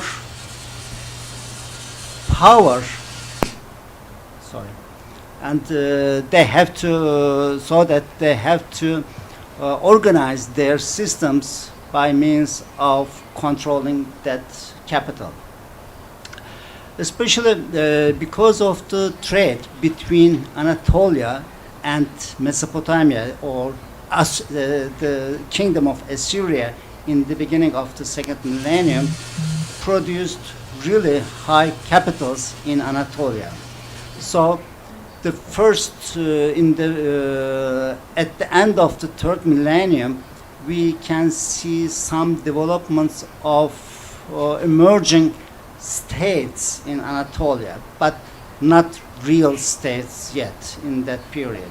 So maybe at the age of Kultepe, especially at the age of Kultepe in the beginning of the second millennium, they organized, the community was organized by the chieftain as a kind of controlling the trade in that region. The Assyrians brought tin from far distance to Anatolia, and because they sold it in Anatolia, especially the kingdoms collected tax there, and they start to become rich in the area. So a new system should be established to control the capital there. So, but still the law system or the other regulations was not taken very constant there. In the first hand, whatever they had, maybe in some way shared with the community without any rule. But the thing that the tax was collected there and the cities developed very well. They organized the community and the cities in a very good system to control whatever happening there inside the city. In the tablets, in the cuneiform tablets, which we found for the first time in Anatolia at Kultepe, records this system very well, and they mention about the tax system, even the law system. They established the law system for the first time, and also the bureaucracy there in the palace. So mainly the reasons which was established in the Uruk period, in the Sumerian period, let's say, was almost happening again, repeating in Anatolia after 1,000 years. And with that, we can be very sure that the Hittites continued this system for a while. But the Hittites established a kingdom. In Kultepe, we cannot say it as a kind of kingdom, kind of mostly territorial chieftain, because in that period they did not have any big fights there to share the capital, because they already sharing the capital among inside the community. So this was something else. But in the Hittite period, starting from the Boğazköy, the chiefdom became a kingdom by collecting the whole capital into the palace. So this is totally different than the system before Hittites. And then, of course, they have to be in charge of that capital, and mostly the whole capital was spent for the palace in Boğazköy. And they built huge buildings, they built many castles or city walls there. So it is a little bit kind of really a kingdom, and at the end became an empire in the ancient Near East. For Kultepe, for the earlier periods, we cannot say a military kingdom, just economy was in the main role, but later on it turned into a kind of really empire, so a kind of, not a capitalism, but wanted to discover new income and invaded many lands and took the whole capital to the palace. So we can say that it is a little bit later, let's say in the 17th century BC, the first state in Anatolia emerged there in the north of Kultepe, in Boğazköy. Did I answer? Is that sufficient for you? 보충 질문 있으면 예 하세요. I have some follow-up question. 예 괜찮습니다. Do you have time for that? This is actually a completely different question, but when the cities are established, the biggest difficulty is in environmental issues because of the population density. So to making both ends meet, the economy and the politics will be the two powers that sustain the cities. And according to the annals of the three kingdoms, there are about 50,000 people who are idle, who do not do anything. So they are actually the aristocrats, the noble class people who do not have any physical labors, and therefore they have to have people who serve them. So, so aside from the economic issue, the environmental issue, I am wondering how they deal with this. So if you go to Gyeongju or the Sansong fortress, we haven't really secured a record for that. But I believe that if there are any environmental problems happening, or like water drainage issues, I'm sure that they have some solutions, but we don't really have the historical records for that.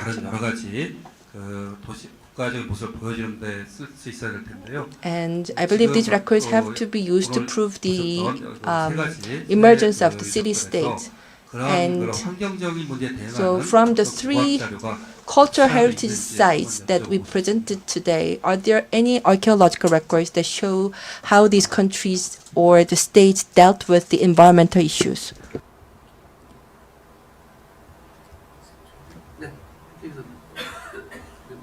Yeah. So can anyone answer this question? So you didn't pay attention. So he's interested in climate conditions. There are, of course, the conditions are changing from region to region in Turkey. We have very small basins. Let's say, for example, for Kultepe, we have, in Kultepe, it's a very small territory. And we have microclimatic conditions changing from one region to another. And of course, for example, for the end of Kultepe period, we can exactly say that the reason was absolutely the change in climate. So it is very clear that the end of that area happened that way. But also in the whole general ancient Near East, especially in the northern Syria or southern Turkey, there is a phenomenon which is called 4.2K which means that 4,200 years ago there was a big drought in northern Syria, northern Mesopotamia, which affected many kingdoms, especially the end of Akkadian Empire in that time was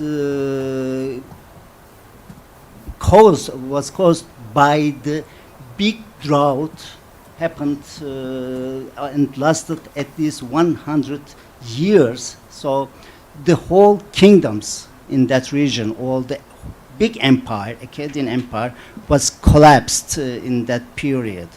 This is maybe true for that region because it's a flat region, so let's say one cloud can easily move for 1,000 kilometers away, no mountainous areas there, so it affected.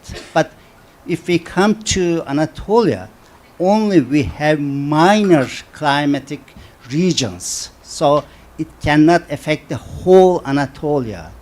But in the south, let's say, even down to the Persian Gulf, the climate change in one region can affect the whole area. So could be, of course, the main thing for the collapsing of the powers affected by, of course, by the climate. 예, 일단 요 정도로 정리를 하고 So I think that 그 we have 다른 to 분들의 move on. 질문을 받기 전에 제가 안내 말씀. And in order, before collecting question, I would like to make an announcement that the director from Italy, because of the technical issues, he could not join us for the academic discussion session. We're very sorry for that. So maybe next year, we should have this World Archaeology International Symposium in Italy, and maybe we have to invade his museum and get his comment. So moving on. So regarding the Turkey, again, if you have more questions, we'll take them now before moving on. Any questions? Yes, I have a question.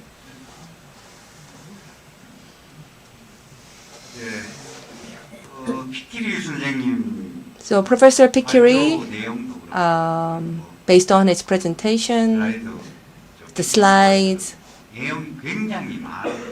in fact, I think that he covered a very long period.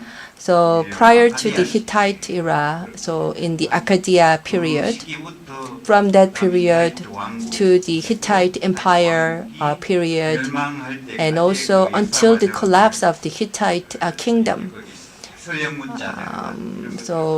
And he also talked about the cuneiform tablets, and he also talked about some kings as well as the cultural landscape that emerged during the time.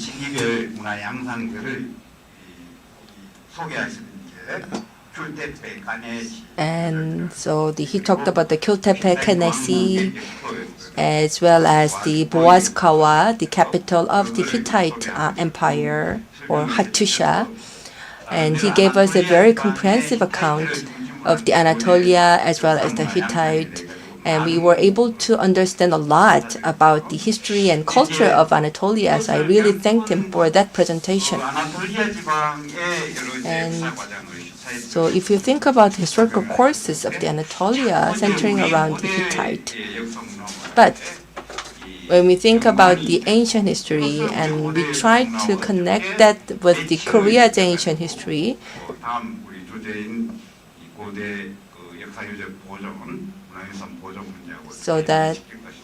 so I'm also trying to connect that with the conservation issues of the ancient historical sites in Korea.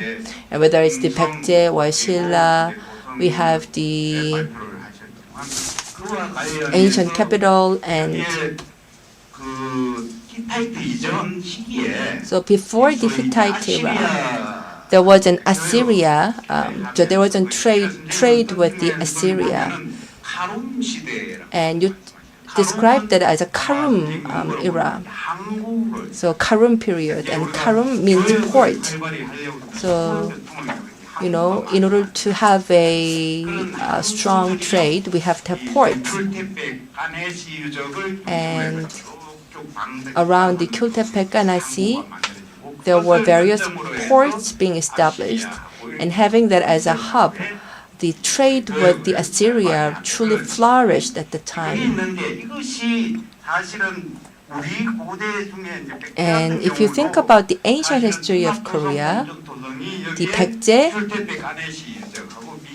풍납토성, and 몽촌토성 could be similar to the kultepe-kanesh. And various ports were established alongside the western coast of Korean peninsula. And also various fortresses were discovered recently. And also on the overland inland area, we have several rivers and streams where the fortresses again were established to use that water channel for trade. And also the settlement and the residential areas were established alongside the rivers. So somehow I think we find some common threads here with Korea. So my question is,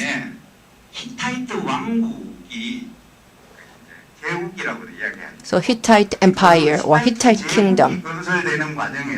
In the process of Hittite Kingdom being established, if you think about the cultural development or the historical development, what are the catalysts that stimulated the birth of the Hittite Kingdom? Because the 백제 and then I think we can get some idea of interpreting the history of 백제 and 신라. And maybe 풍납토성 then could have the value as a royal castle. And so not just researching the fortresses itself, maybe we can also research the surrounding environment to enhance the value, enrich the value of the castles and fortresses.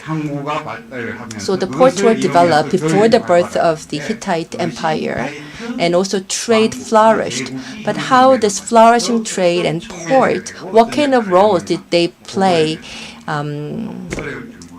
behind the foundation of the Hittite kingdom? That's my question.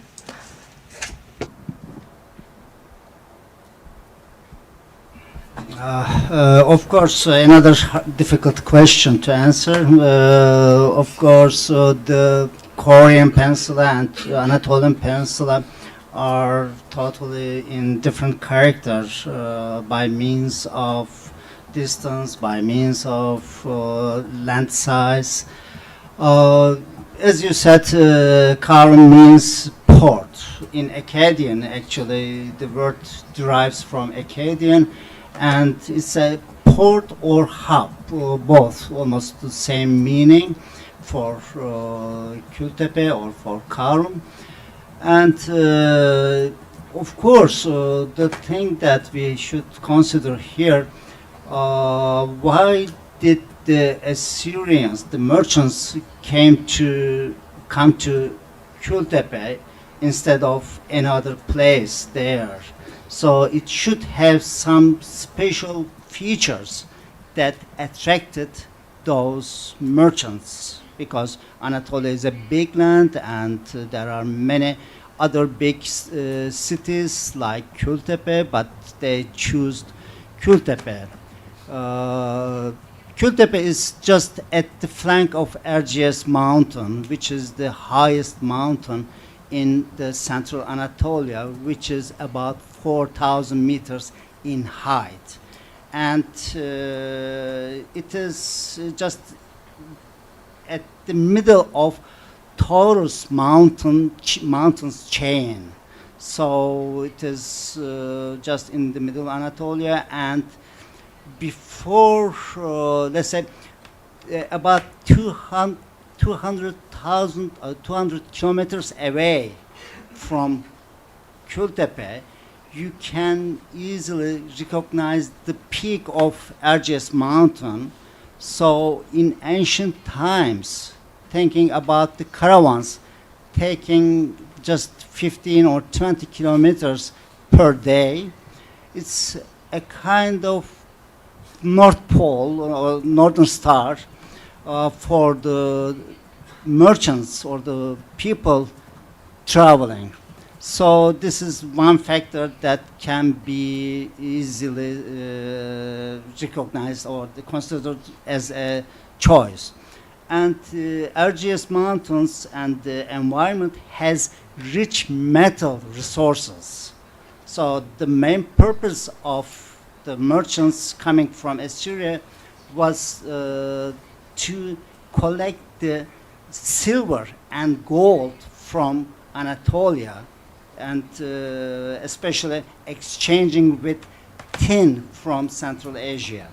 So they choose the Kultepe, and also Kultepe was, or the city of Kayseri, was a kind of gateway to Central Anatolia and through Western Anatolia to the Black Sea area. If anyone may come to Kultepe, then easily travel to the whole Anatolian cities up to 1,000 kilometers away. There is no big obstacle other than the Taurus Mountains. And if you enter there, if you pass the Taurus Mountains, so it's very easy to reach to the full Anatolia. We can say that Kultepe was holding the gateway to Anatolia. So this is another reason that it was chosen by the merchants. Of course, they came by agreement, with mutual agreement with the local kings and themselves. So they paid tax, so it was easy for them, and both sides won at that time. Those are the main reasons that the merchants selected choose the Kultepe. I'm not sure about, for example, Pugnap or other ancient capitals in Korea, but as far as I know, they are almost on the crossroad of trade routes. So they were also controlling the full, almost all trade routes. So this could be the same reason that they were selected for as a capital. Almost the same reasons. And the main factor was not a kind of strategical position, but main reason was the trade. And to make a trade, you have to pass through. So those kingdoms or the capitals were controlling the whole trade routes in the whole Korean peninsula, I guess. So also it is true for Anatolia. 예, 여기서 일단 튀르키예의 그 유적지는. So I think we have to move on now. So I actually got a notice from the organizer, and because of the internet connection issue with the Egypt, so I think we really have to facilitate the discussion. So if you have any further questions regarding the Turkey, we will address that later. We will now move on. And although he could not be with us here in person, but he showed the very good pictures of the historical sites and also gave us a very good presentation. So we have Mr. Mostafa Alsaghir connected through the Zoom internet. So if you have any questions about his presentations, please ask. We'll have answers from Mr. Alsaghir. And then I want to take some time to entertain questions from the floor. So in order to do that, let's move on to the Egyptian presentation. My name is Shin Hae-kwon. So the presentation was very good. Thank you very much for that presentation. I have some questions about the presentations. About 1 or 2 questions will be asked. You said 75 international archaeological teams are working in the Avenue of Sphinx. I think that is the power of Egypt. I want to be part of one of the teams there. So you have a lot of international, teams. So for one site, there could be some different interpretation of the archaeological layers. That's my question. So how do they share the findings of the archaeological discovery amongst the different teams? And you are the general director, responsible for the Avenue of Sphinx as well. So as the general director, are you playing a control tower role to coordinate all those different international efforts? And if something is found during the excavation, there's post processing. That means you have to excavate and you have to restore. Are there any principles applied to those activities? Yeah, thank you so much. I'm asking just, my voice is clear for you? Very clear, thank you. Okay, so thank you so much. It's really my pleasure to be with you today. I hope that I will be in Korea, but according to some issues here, so I'm not able to come. But anyway, it's really great pleasure to be with you today, even in Zoom. I would like to mention that mainly that there is 75 archaeological missions working in the Thebes or in Luxor, not only in the Avenue Sphinx. Avenue Sphinx already have one archaeological mission, which is an Egyptian mission working there, but mainly for the all ancient Thebes or East Bank, Karnak and Luxor, and also West Bank or the Theban Necropolis. We have more than 75 international archaeological missions working there. According to the issue of the excavation and the archaeological layers, mainly for Thebes, of course, we have the River Nile, which is one of the most important elements there in ancient Thebes. Every year we have the inundations, comes from the south, and this kind of inundation or the flood comes with really huge layers of mud every year. So starting from the ancient times till 1970, more or less, that we have receiving many layers of mud every year. So that's the reason that after all of these temples had been abandoned, even partially during the medieval times, after the Roman periods and so, we received that huge mud, huge layers of mud, and they already all covered.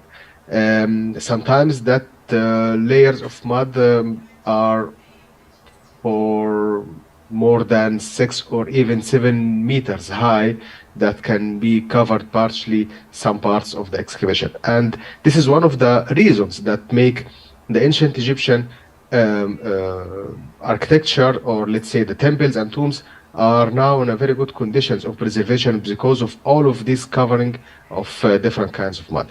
And also that makes the archaeological layers are really visible. So we have the oldest layers are at the bottom, and then each time that we are going up a little bit, so we have the most recent archaeological sites.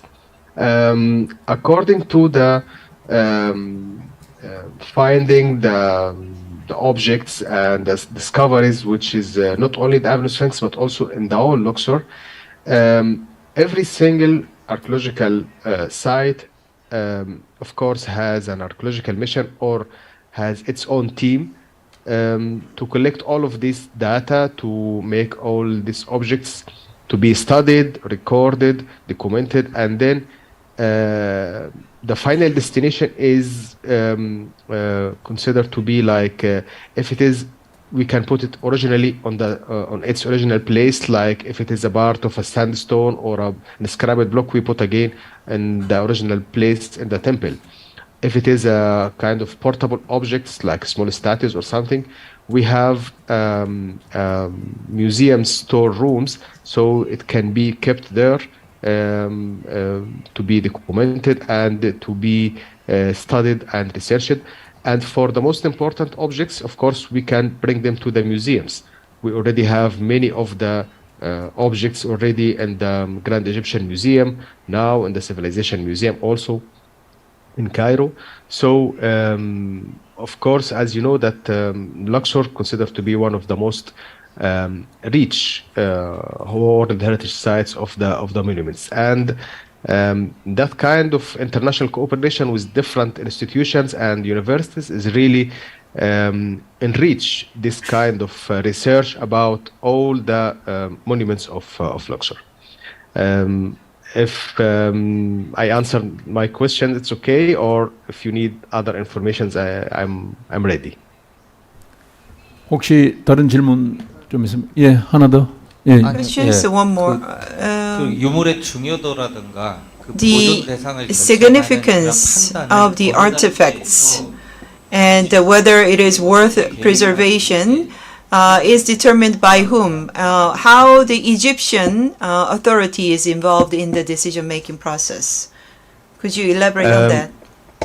Yeah, of course, that here we have in Egypt the Supreme Council of Antiquities, which put the rules, the main rules of dealing, how to deal with the objects, how to make the preservations for all the monuments and the sites. Of course, we are following the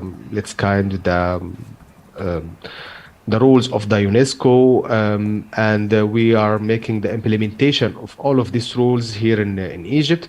So we give mainly the main rules for preservation and conservation, restoration of this of the Egyptian monuments, and then all of the institutions and the archaeological missions working in Luxor, they have to follow all of these rules. So it doesn't matter that we have an archaeological missions come from Europe or from Asia or from America, but they, of course, they have to follow the rules of preservation of everything. And then our duty as the Supreme Council of Antiquities Authorities, that we are monitoring all of this. Sometimes we are making direct cooperation with these archaeological missions who are working inside Egypt in order to exchange the experience about all of these discoveries, and also to be sure that we are dealing with these objects or these monuments in a proper way, and to make the reservation in a good way. 예, 질문에 답변이 됐습니까? Does that answer your question? 그 혹시 다른 분들 Yes. 이집트에 관해서 질문이 Any other questions? Mr. Gang? This is some of follow-up question to Mr. Shin. In Cairo, there's a museum being built, a new museum being built. So current capital of Egypt is Cairo. So a lot of mummies of Tutankhamen will be transported to Cairo, to this new museum. That is what I heard. So that means the identity of Luxor as a World Heritage site is somewhat reducing. What do you think about that? No, it's of course now we are building the Grand Egyptian Museum in Cairo, and even before the Grand Egyptian Museum, which will be, I think, open officially by the end of this year. We have the Civilization Museum, and also we have the Egyptian Museum in Tahrir Square at the downtown of Cairo. And since the beginning, we already have many objects or many discoveries from had been discovered in Luxor had been moved to all of these museums. As the Grand Egyptian Museum mainly focus in the royalty of Egypt, so the kingship and then for the first time that we can collect all the important objects of the tomb of Tutankhamun, which had been spread. Some objects are in Luxor, some others in the Egyptian Museum in Cairo. So for the first time, it will be all together in one place, which is the Grand Egyptian Museum, to be shown in a perfect way. And no, for the mummy of the Tutankhamun, still in the tomb till now. We have some discussions about the destiny of the mummy of Tutankhamun, if it should be stay in the tomb or to be moved in the museum. But we still didn't take the decision yet, but the decision will be focused mainly about which is really good for the mummy itself. If we can see, we are making monitoring for the mummy continuously. So if we see that it's better for the mummy to stay in the tomb, it will stay. If maybe it needs some kind of restoration or preservation, maybe it can be moved for the museums to be treated in a proper way in order to protect the mummy itself. And I don't think that when we move some objects from Luxor to the Grand Egyptian Museum, that will reduce the outstanding value of the World Heritage Sites of ancient Thebes, because I can tell you, like, Luxor is really rich with all of these objects. And if we are thinking that we can keep all the objects of Luxor exactly in Luxor, not outside, we will really need many museums to show all of this in just in one place. I can tell you, like, since the colonial times, that we already have many of the Egyptian objects or artifacts already in the international museums all over the world. Especially that many of them are really interesting and really important. So I think it's okay for showing all the objects of Tutankhamun just in one place, which will be in the Grand Egyptian Museum. And our research is still going on to find all the results concerning the mummy of Tutankhamun itself to have the final decision of it. 자, 일단 여기서 정리하고 제가 앞서서 그 말씀을 드렸듯이 As I told you before, 그 세계 고고학자 잠깐만 여기 심포지움에 그 하루 종일 참석하셔서 so we have 보고 듣고 하신 청중들의 질문을 a lot of participants staying until this late hour. So we'll take the audience questions from now on, and we will. 간단하게 해주시고 누구한테 질문을 해주시는지. So if you ask questions, if you want to ask questions, please identify yourself first. So thank you very much for organizing this forum in a very timely manner. 용산 참사가 있었는데, You know, 우리 강 교수님 we had a 말씀처럼 Yeon-su tragedy. 우리가 그 고고학자들의 책임도 크다고 봅니다. I believe that the archaeologists have to bear responsibilities. 저기 그 이집트에서 그 유물이나 역사도시 관리하는 거에서 So as for the management of the historical sites, I think Egypt can actually give us a very good inspiration and model case. And for the ancient cities and royal capitals, 왕성하고 이렇게 그 주제로 세미나 국제 세미나를 so we are now having international seminar focusing on this topic, and I believe this international seminar should continue and be held regularly in order to make a valuable contribution to Korea and the world. Professor Lee Jun-sung, Professor Lee Sang-jun, 위험을 감수하고 he said why the Baekje, which was the weakest country of the Three Kingdom era, but somehow they took the risk and tried to build a capital in Hansong area. 제가 좀 잘 몰라서 And 그러는데 maybe it's because of my ignorance, but can you please answer my question? What motivated the Baekje to build the capital in near the Han River area?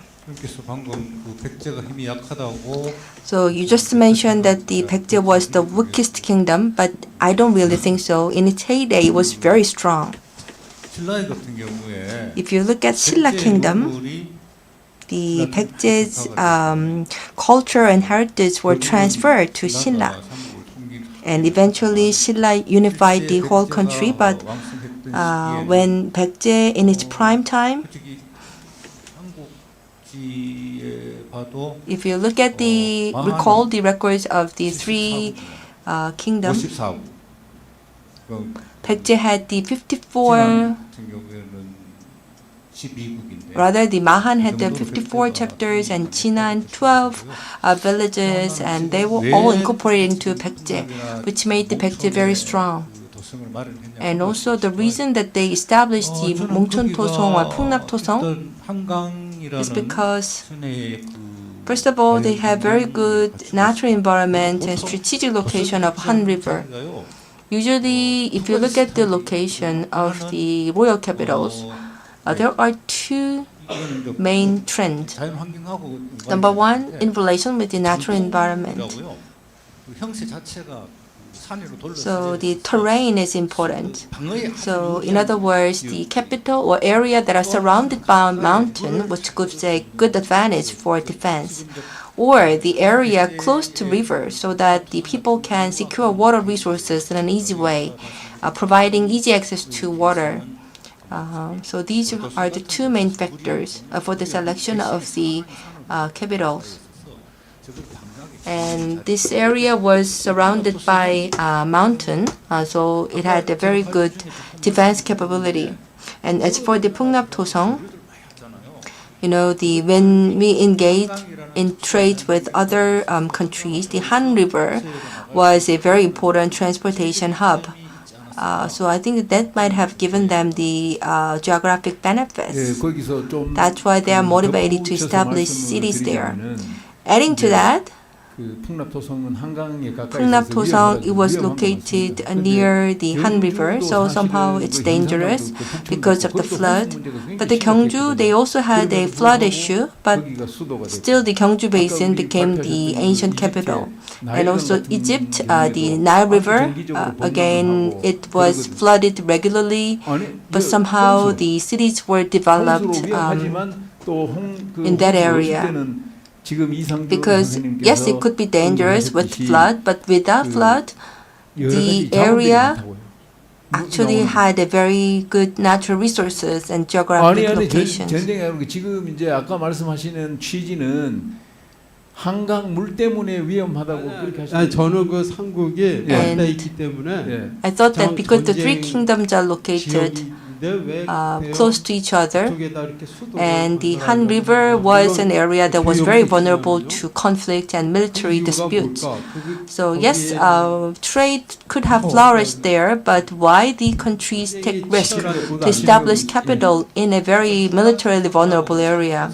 If you look at the Pungnap Tosong or the Mongchon Tosong, when they were established as the royal castles, at the time, the Goguryeu's capital was the Guknaesong, which is on the northern part of the Amnok River, and the Silla had the capital in the Gyeongju Basin. So it wasn't really an intersection point of the three kingdoms. Rather, the capitals were spread in the upper northern area, central area of the Korean Peninsula, and also the southern part of the Korean Peninsula. So I think that somehow there may be some gap in your understanding. So now let's move on. Next question. 저는 에티오피아 악순 발굴단 단장인데요. I have I'm a leader of the Aksum. Your article summarized the archaeology and the history of the Hittite period very succinctly, and I think it's a good source for the Koreans. 4 decades ago, we had questions about the Boge Square or Kultepe, their influence or their what kind of influence they received from the West. And today, still, I see that your article talks about the Eastern influence from Assyria. Okay, that cuneiform tablets are talking about the Assyrian influence, but in the material culture, do you have anything to talk about the Western influence, not the Eastern influence from the Assyria, but from the European side or the Western side of the Asia Minor? Oh, yes, of course. I started here for this conference from the very late period of Kultepe. In the beginning of early Bronze Age, let's say 3000 BC, we have connections. We have many objects showing the relation between Western Anatolia or even southwestern Anatolia or up to northwest Anatolia, such as Troy or Aegean islands, such as Polyphony. And in that period, in the early Bronze Age, of course, there was a trade between those regions. Also, some objects, especially the jewelry, was taken there or taken from there to Kultepe, which could be considered as a kind of gift between the elites or between the kings, or even some objects were traded. And also there are connections of religious beliefs, by means of religious beliefs, such as some idols and figurines found at Kultepe have very close similarities between the ones found in Kykladic Islands. So early in that period, that we are very sure we have the relations between Western Anatolia as well as southern neighbors. So it's very clear. How about in architecture? Oh, yes, it's another hot debate. Maybe you know the megarons, which is a very typical architectural form of Troy, let's say in the early Bronze Age, long, narrow, rectangular main rooms with antes. One was discovered at Kultepe as well, and it was mentioned before me. My professor Tahsin Özgüç mentioned or named it as Megaron. But the continuing excavations now is showing another feature can be related with the architecture as well. So almost if you have any connections with any region, you can, of course, architecture is totally different than the small objects. You cannot carry. And let's say the geography or the climate is the main factor of designing the architecture. So in some cases, we have similarities, but in some cases, by means of architecture, it's absolutely local. So, but we have connections. Good. 예, 요 정도로 정리하고 Thank you, sir. 이따가 Thank you very much. 시간이 좀 있으면은 질문을 한두 개 더 받기를 하고 이정호 교수님께 I would like to thank everyone, and now I'd like to give the opportunity to Professor Lee Jung-ho. He will also have some questions. 예, 질문에 앞서 먼저 감사의 말씀을 드리겠습니다. 제가 would like 학교에서 to 수업을 하는데 extend my appreciation. 세계의 문화유산을 소개하는 수업을 하고 있습니다. And I am teaching the world culture site at the university.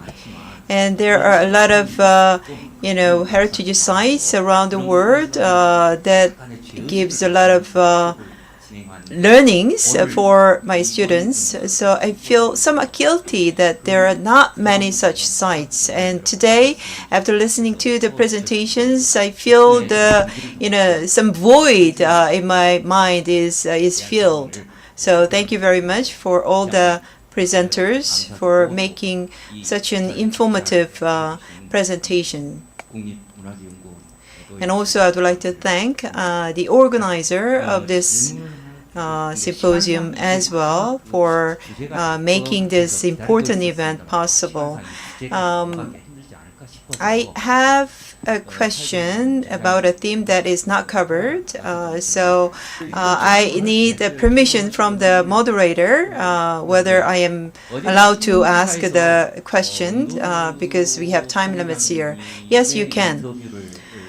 Yesterday there was a interview article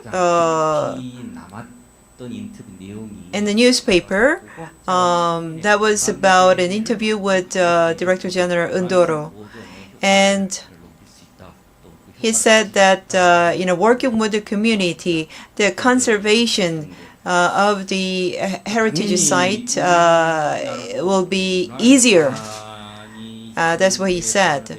So in Korea, the cultural heritages suffered a lot during the urbanization and industrialization phase of the nation. So there was a lot of tensions between the development and the conservation.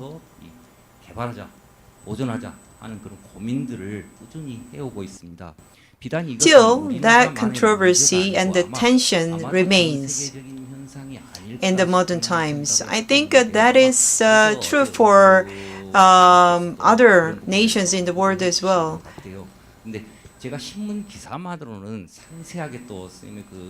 So I believe Mr. Ndoro was asked about that tension yesterday during the interview. So if you can elaborate, please. I think it's context. That's how I elaborated. What I was saying is this: getting communities to cooperate with archaeologists, heritage managers, and everybody else is not easy. It is very difficult to do so. But once you get them to cooperate with you, the management of sites becomes easy. I don't know whether I'm being clear here. Getting to make communities cooperate with you is not an easy task. Why is it not an easy task? Because we as academics, as scientists, we are used to talk to each other, to ourselves. I can convince you the site is important to conserve because of this following scientific reasons, right? It is not the same argument I can use to someone who perhaps is a school teacher or a shopkeeper and telling him that, or because of archaeological research and all that. So it's not easy to convince communities to work with scientists, to work with us as managers. But what I was saying is that if you can convince them, it becomes easy for you to work. And yes, in most cases, it is very difficult. But where this has happened, it becomes easier. And again, I did give an example, and it's not a perfect example. There are still issues, but the issues are not the issues of convincing. there are issues which arise from time to time. It's life, right? I think quite a lot of the communities in places like Rome understand the importance of archaeological sites because the tourists will come to the town and bring all sorts of money and everything else, come to see the archaeological sites. Then they can provide food, they can provide all the things. Again, my point is that getting communities to understand us and work with us is not easy. But once you do that, your life becomes easy. I urge you, don't give up. Continue trying to convince communities. Talk to them in the language which they can understand. Try and show them the benefits of why you are doing that. At times it's not always monetary benefits. It can be just identity or religion or other things. I hope I have clarified it. Thank you. 예, 질문 답변이 됐습니까? 혹시 또 다른 질문 괜찮습니까? Any further questions 하고 관련해 가지고 in relation with the question that was just raised? Director General Ndoro and also the Professor Kiri from Turkey. You visited the Pungnap-Tosang fortress yesterday. I believe that you have some impressions about that visit, and also you may want to offer some advice. And the Director General Ndoro just briefly mentioned about that. So I would like to turn over the microphone to the professor from Turkey so that he can give us some advice or any advice to the residents of the Pungnap-Tosang. Yes, yesterday we visited Pungnap, and during the interview I told to the journalists that it's a big chance that you discovered this site, and it's one of the major heritage of the Korean culture, so it's a really big experience for all of us to see that site. Of course, as an archaeologist, I can say exactly that we have to excavate there, okay, and we have to reveal the ancient relics and do whatever possible. I mean, we excavate and then conserve and then restore whatever there is. And of course, the land is owned by private people, not a government land. So the problem starts there. And of course, government or the institute is buying lands or houses as much as possible. But it's a huge land, so I guess it will take about 100 years or a century long period, and then maybe at the end you will do the final step. I mean the excavation in the whole area, and then maybe as it happened in somewhere else, you're going to restore and open to the public. But of course, the locals there cannot wait for so long time, and I think that of course we should work together, collaborate with the local people as much as possible. As the general director said, we have to convince them, and of course maybe. If it were like in Egypt, like Luxor, they would understand easily, but we should not give up. We should continue on talking and convincing them as much as possible, and then I believe that they will understand at the last, because this is not only for Koreans, this is not only for the people living there, but it's the heritage of the whole humanity. So we should continue on saving, protecting that land, of course, with the help of the locals as well. But I guess for me, as an archaeologist, I say without any option, we should protect that site and then take the last step maybe in the final move. Thank you.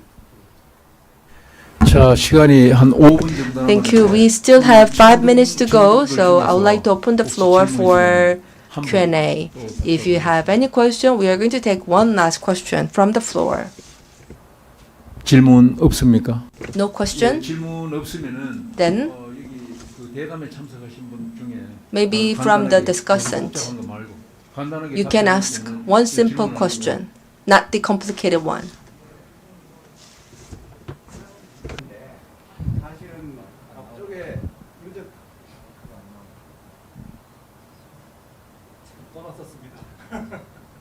유적 자체에 좀 치중을 하고.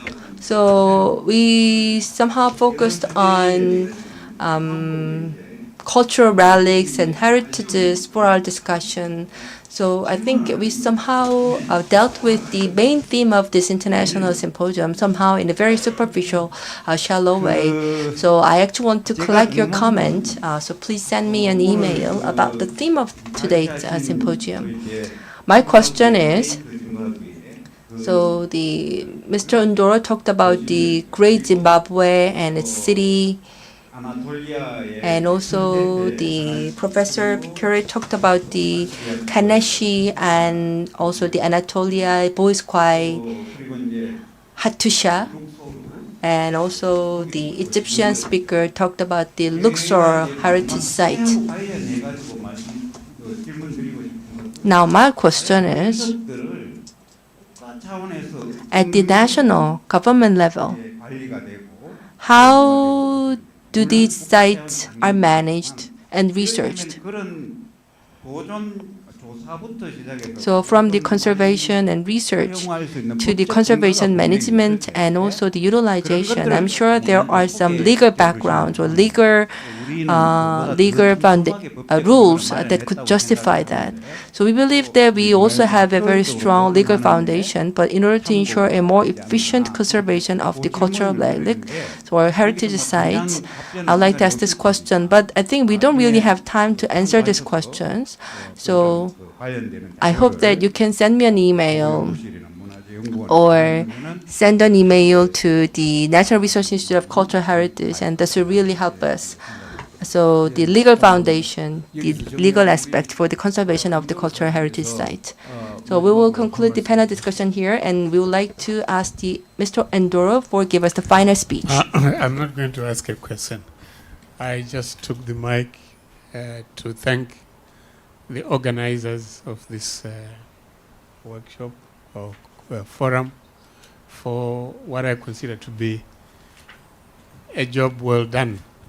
And I think from ICCROM side, I want to emphasize that this should be just the beginning, the teaser.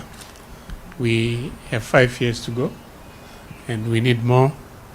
This will help us, all of us, all the countries, to improve the way we manage our archaeological sites, our architectural sites, our religious sites, all the sites which constitute heritage will be managed better. At the end of the day, the question is, why are we doing it? It is for the benefit of all society. I thank you. 예, 감사합니다.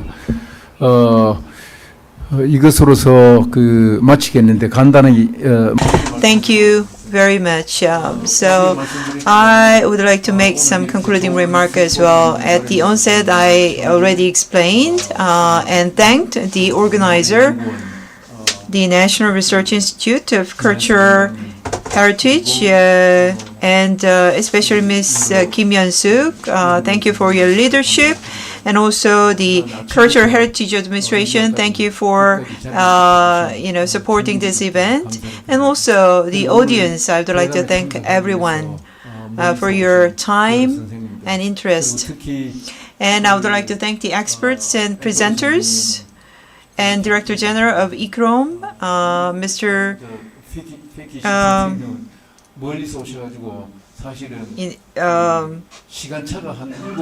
The presenter from Turkey, and there is a time difference between Turkey and Korea, about 6 hours.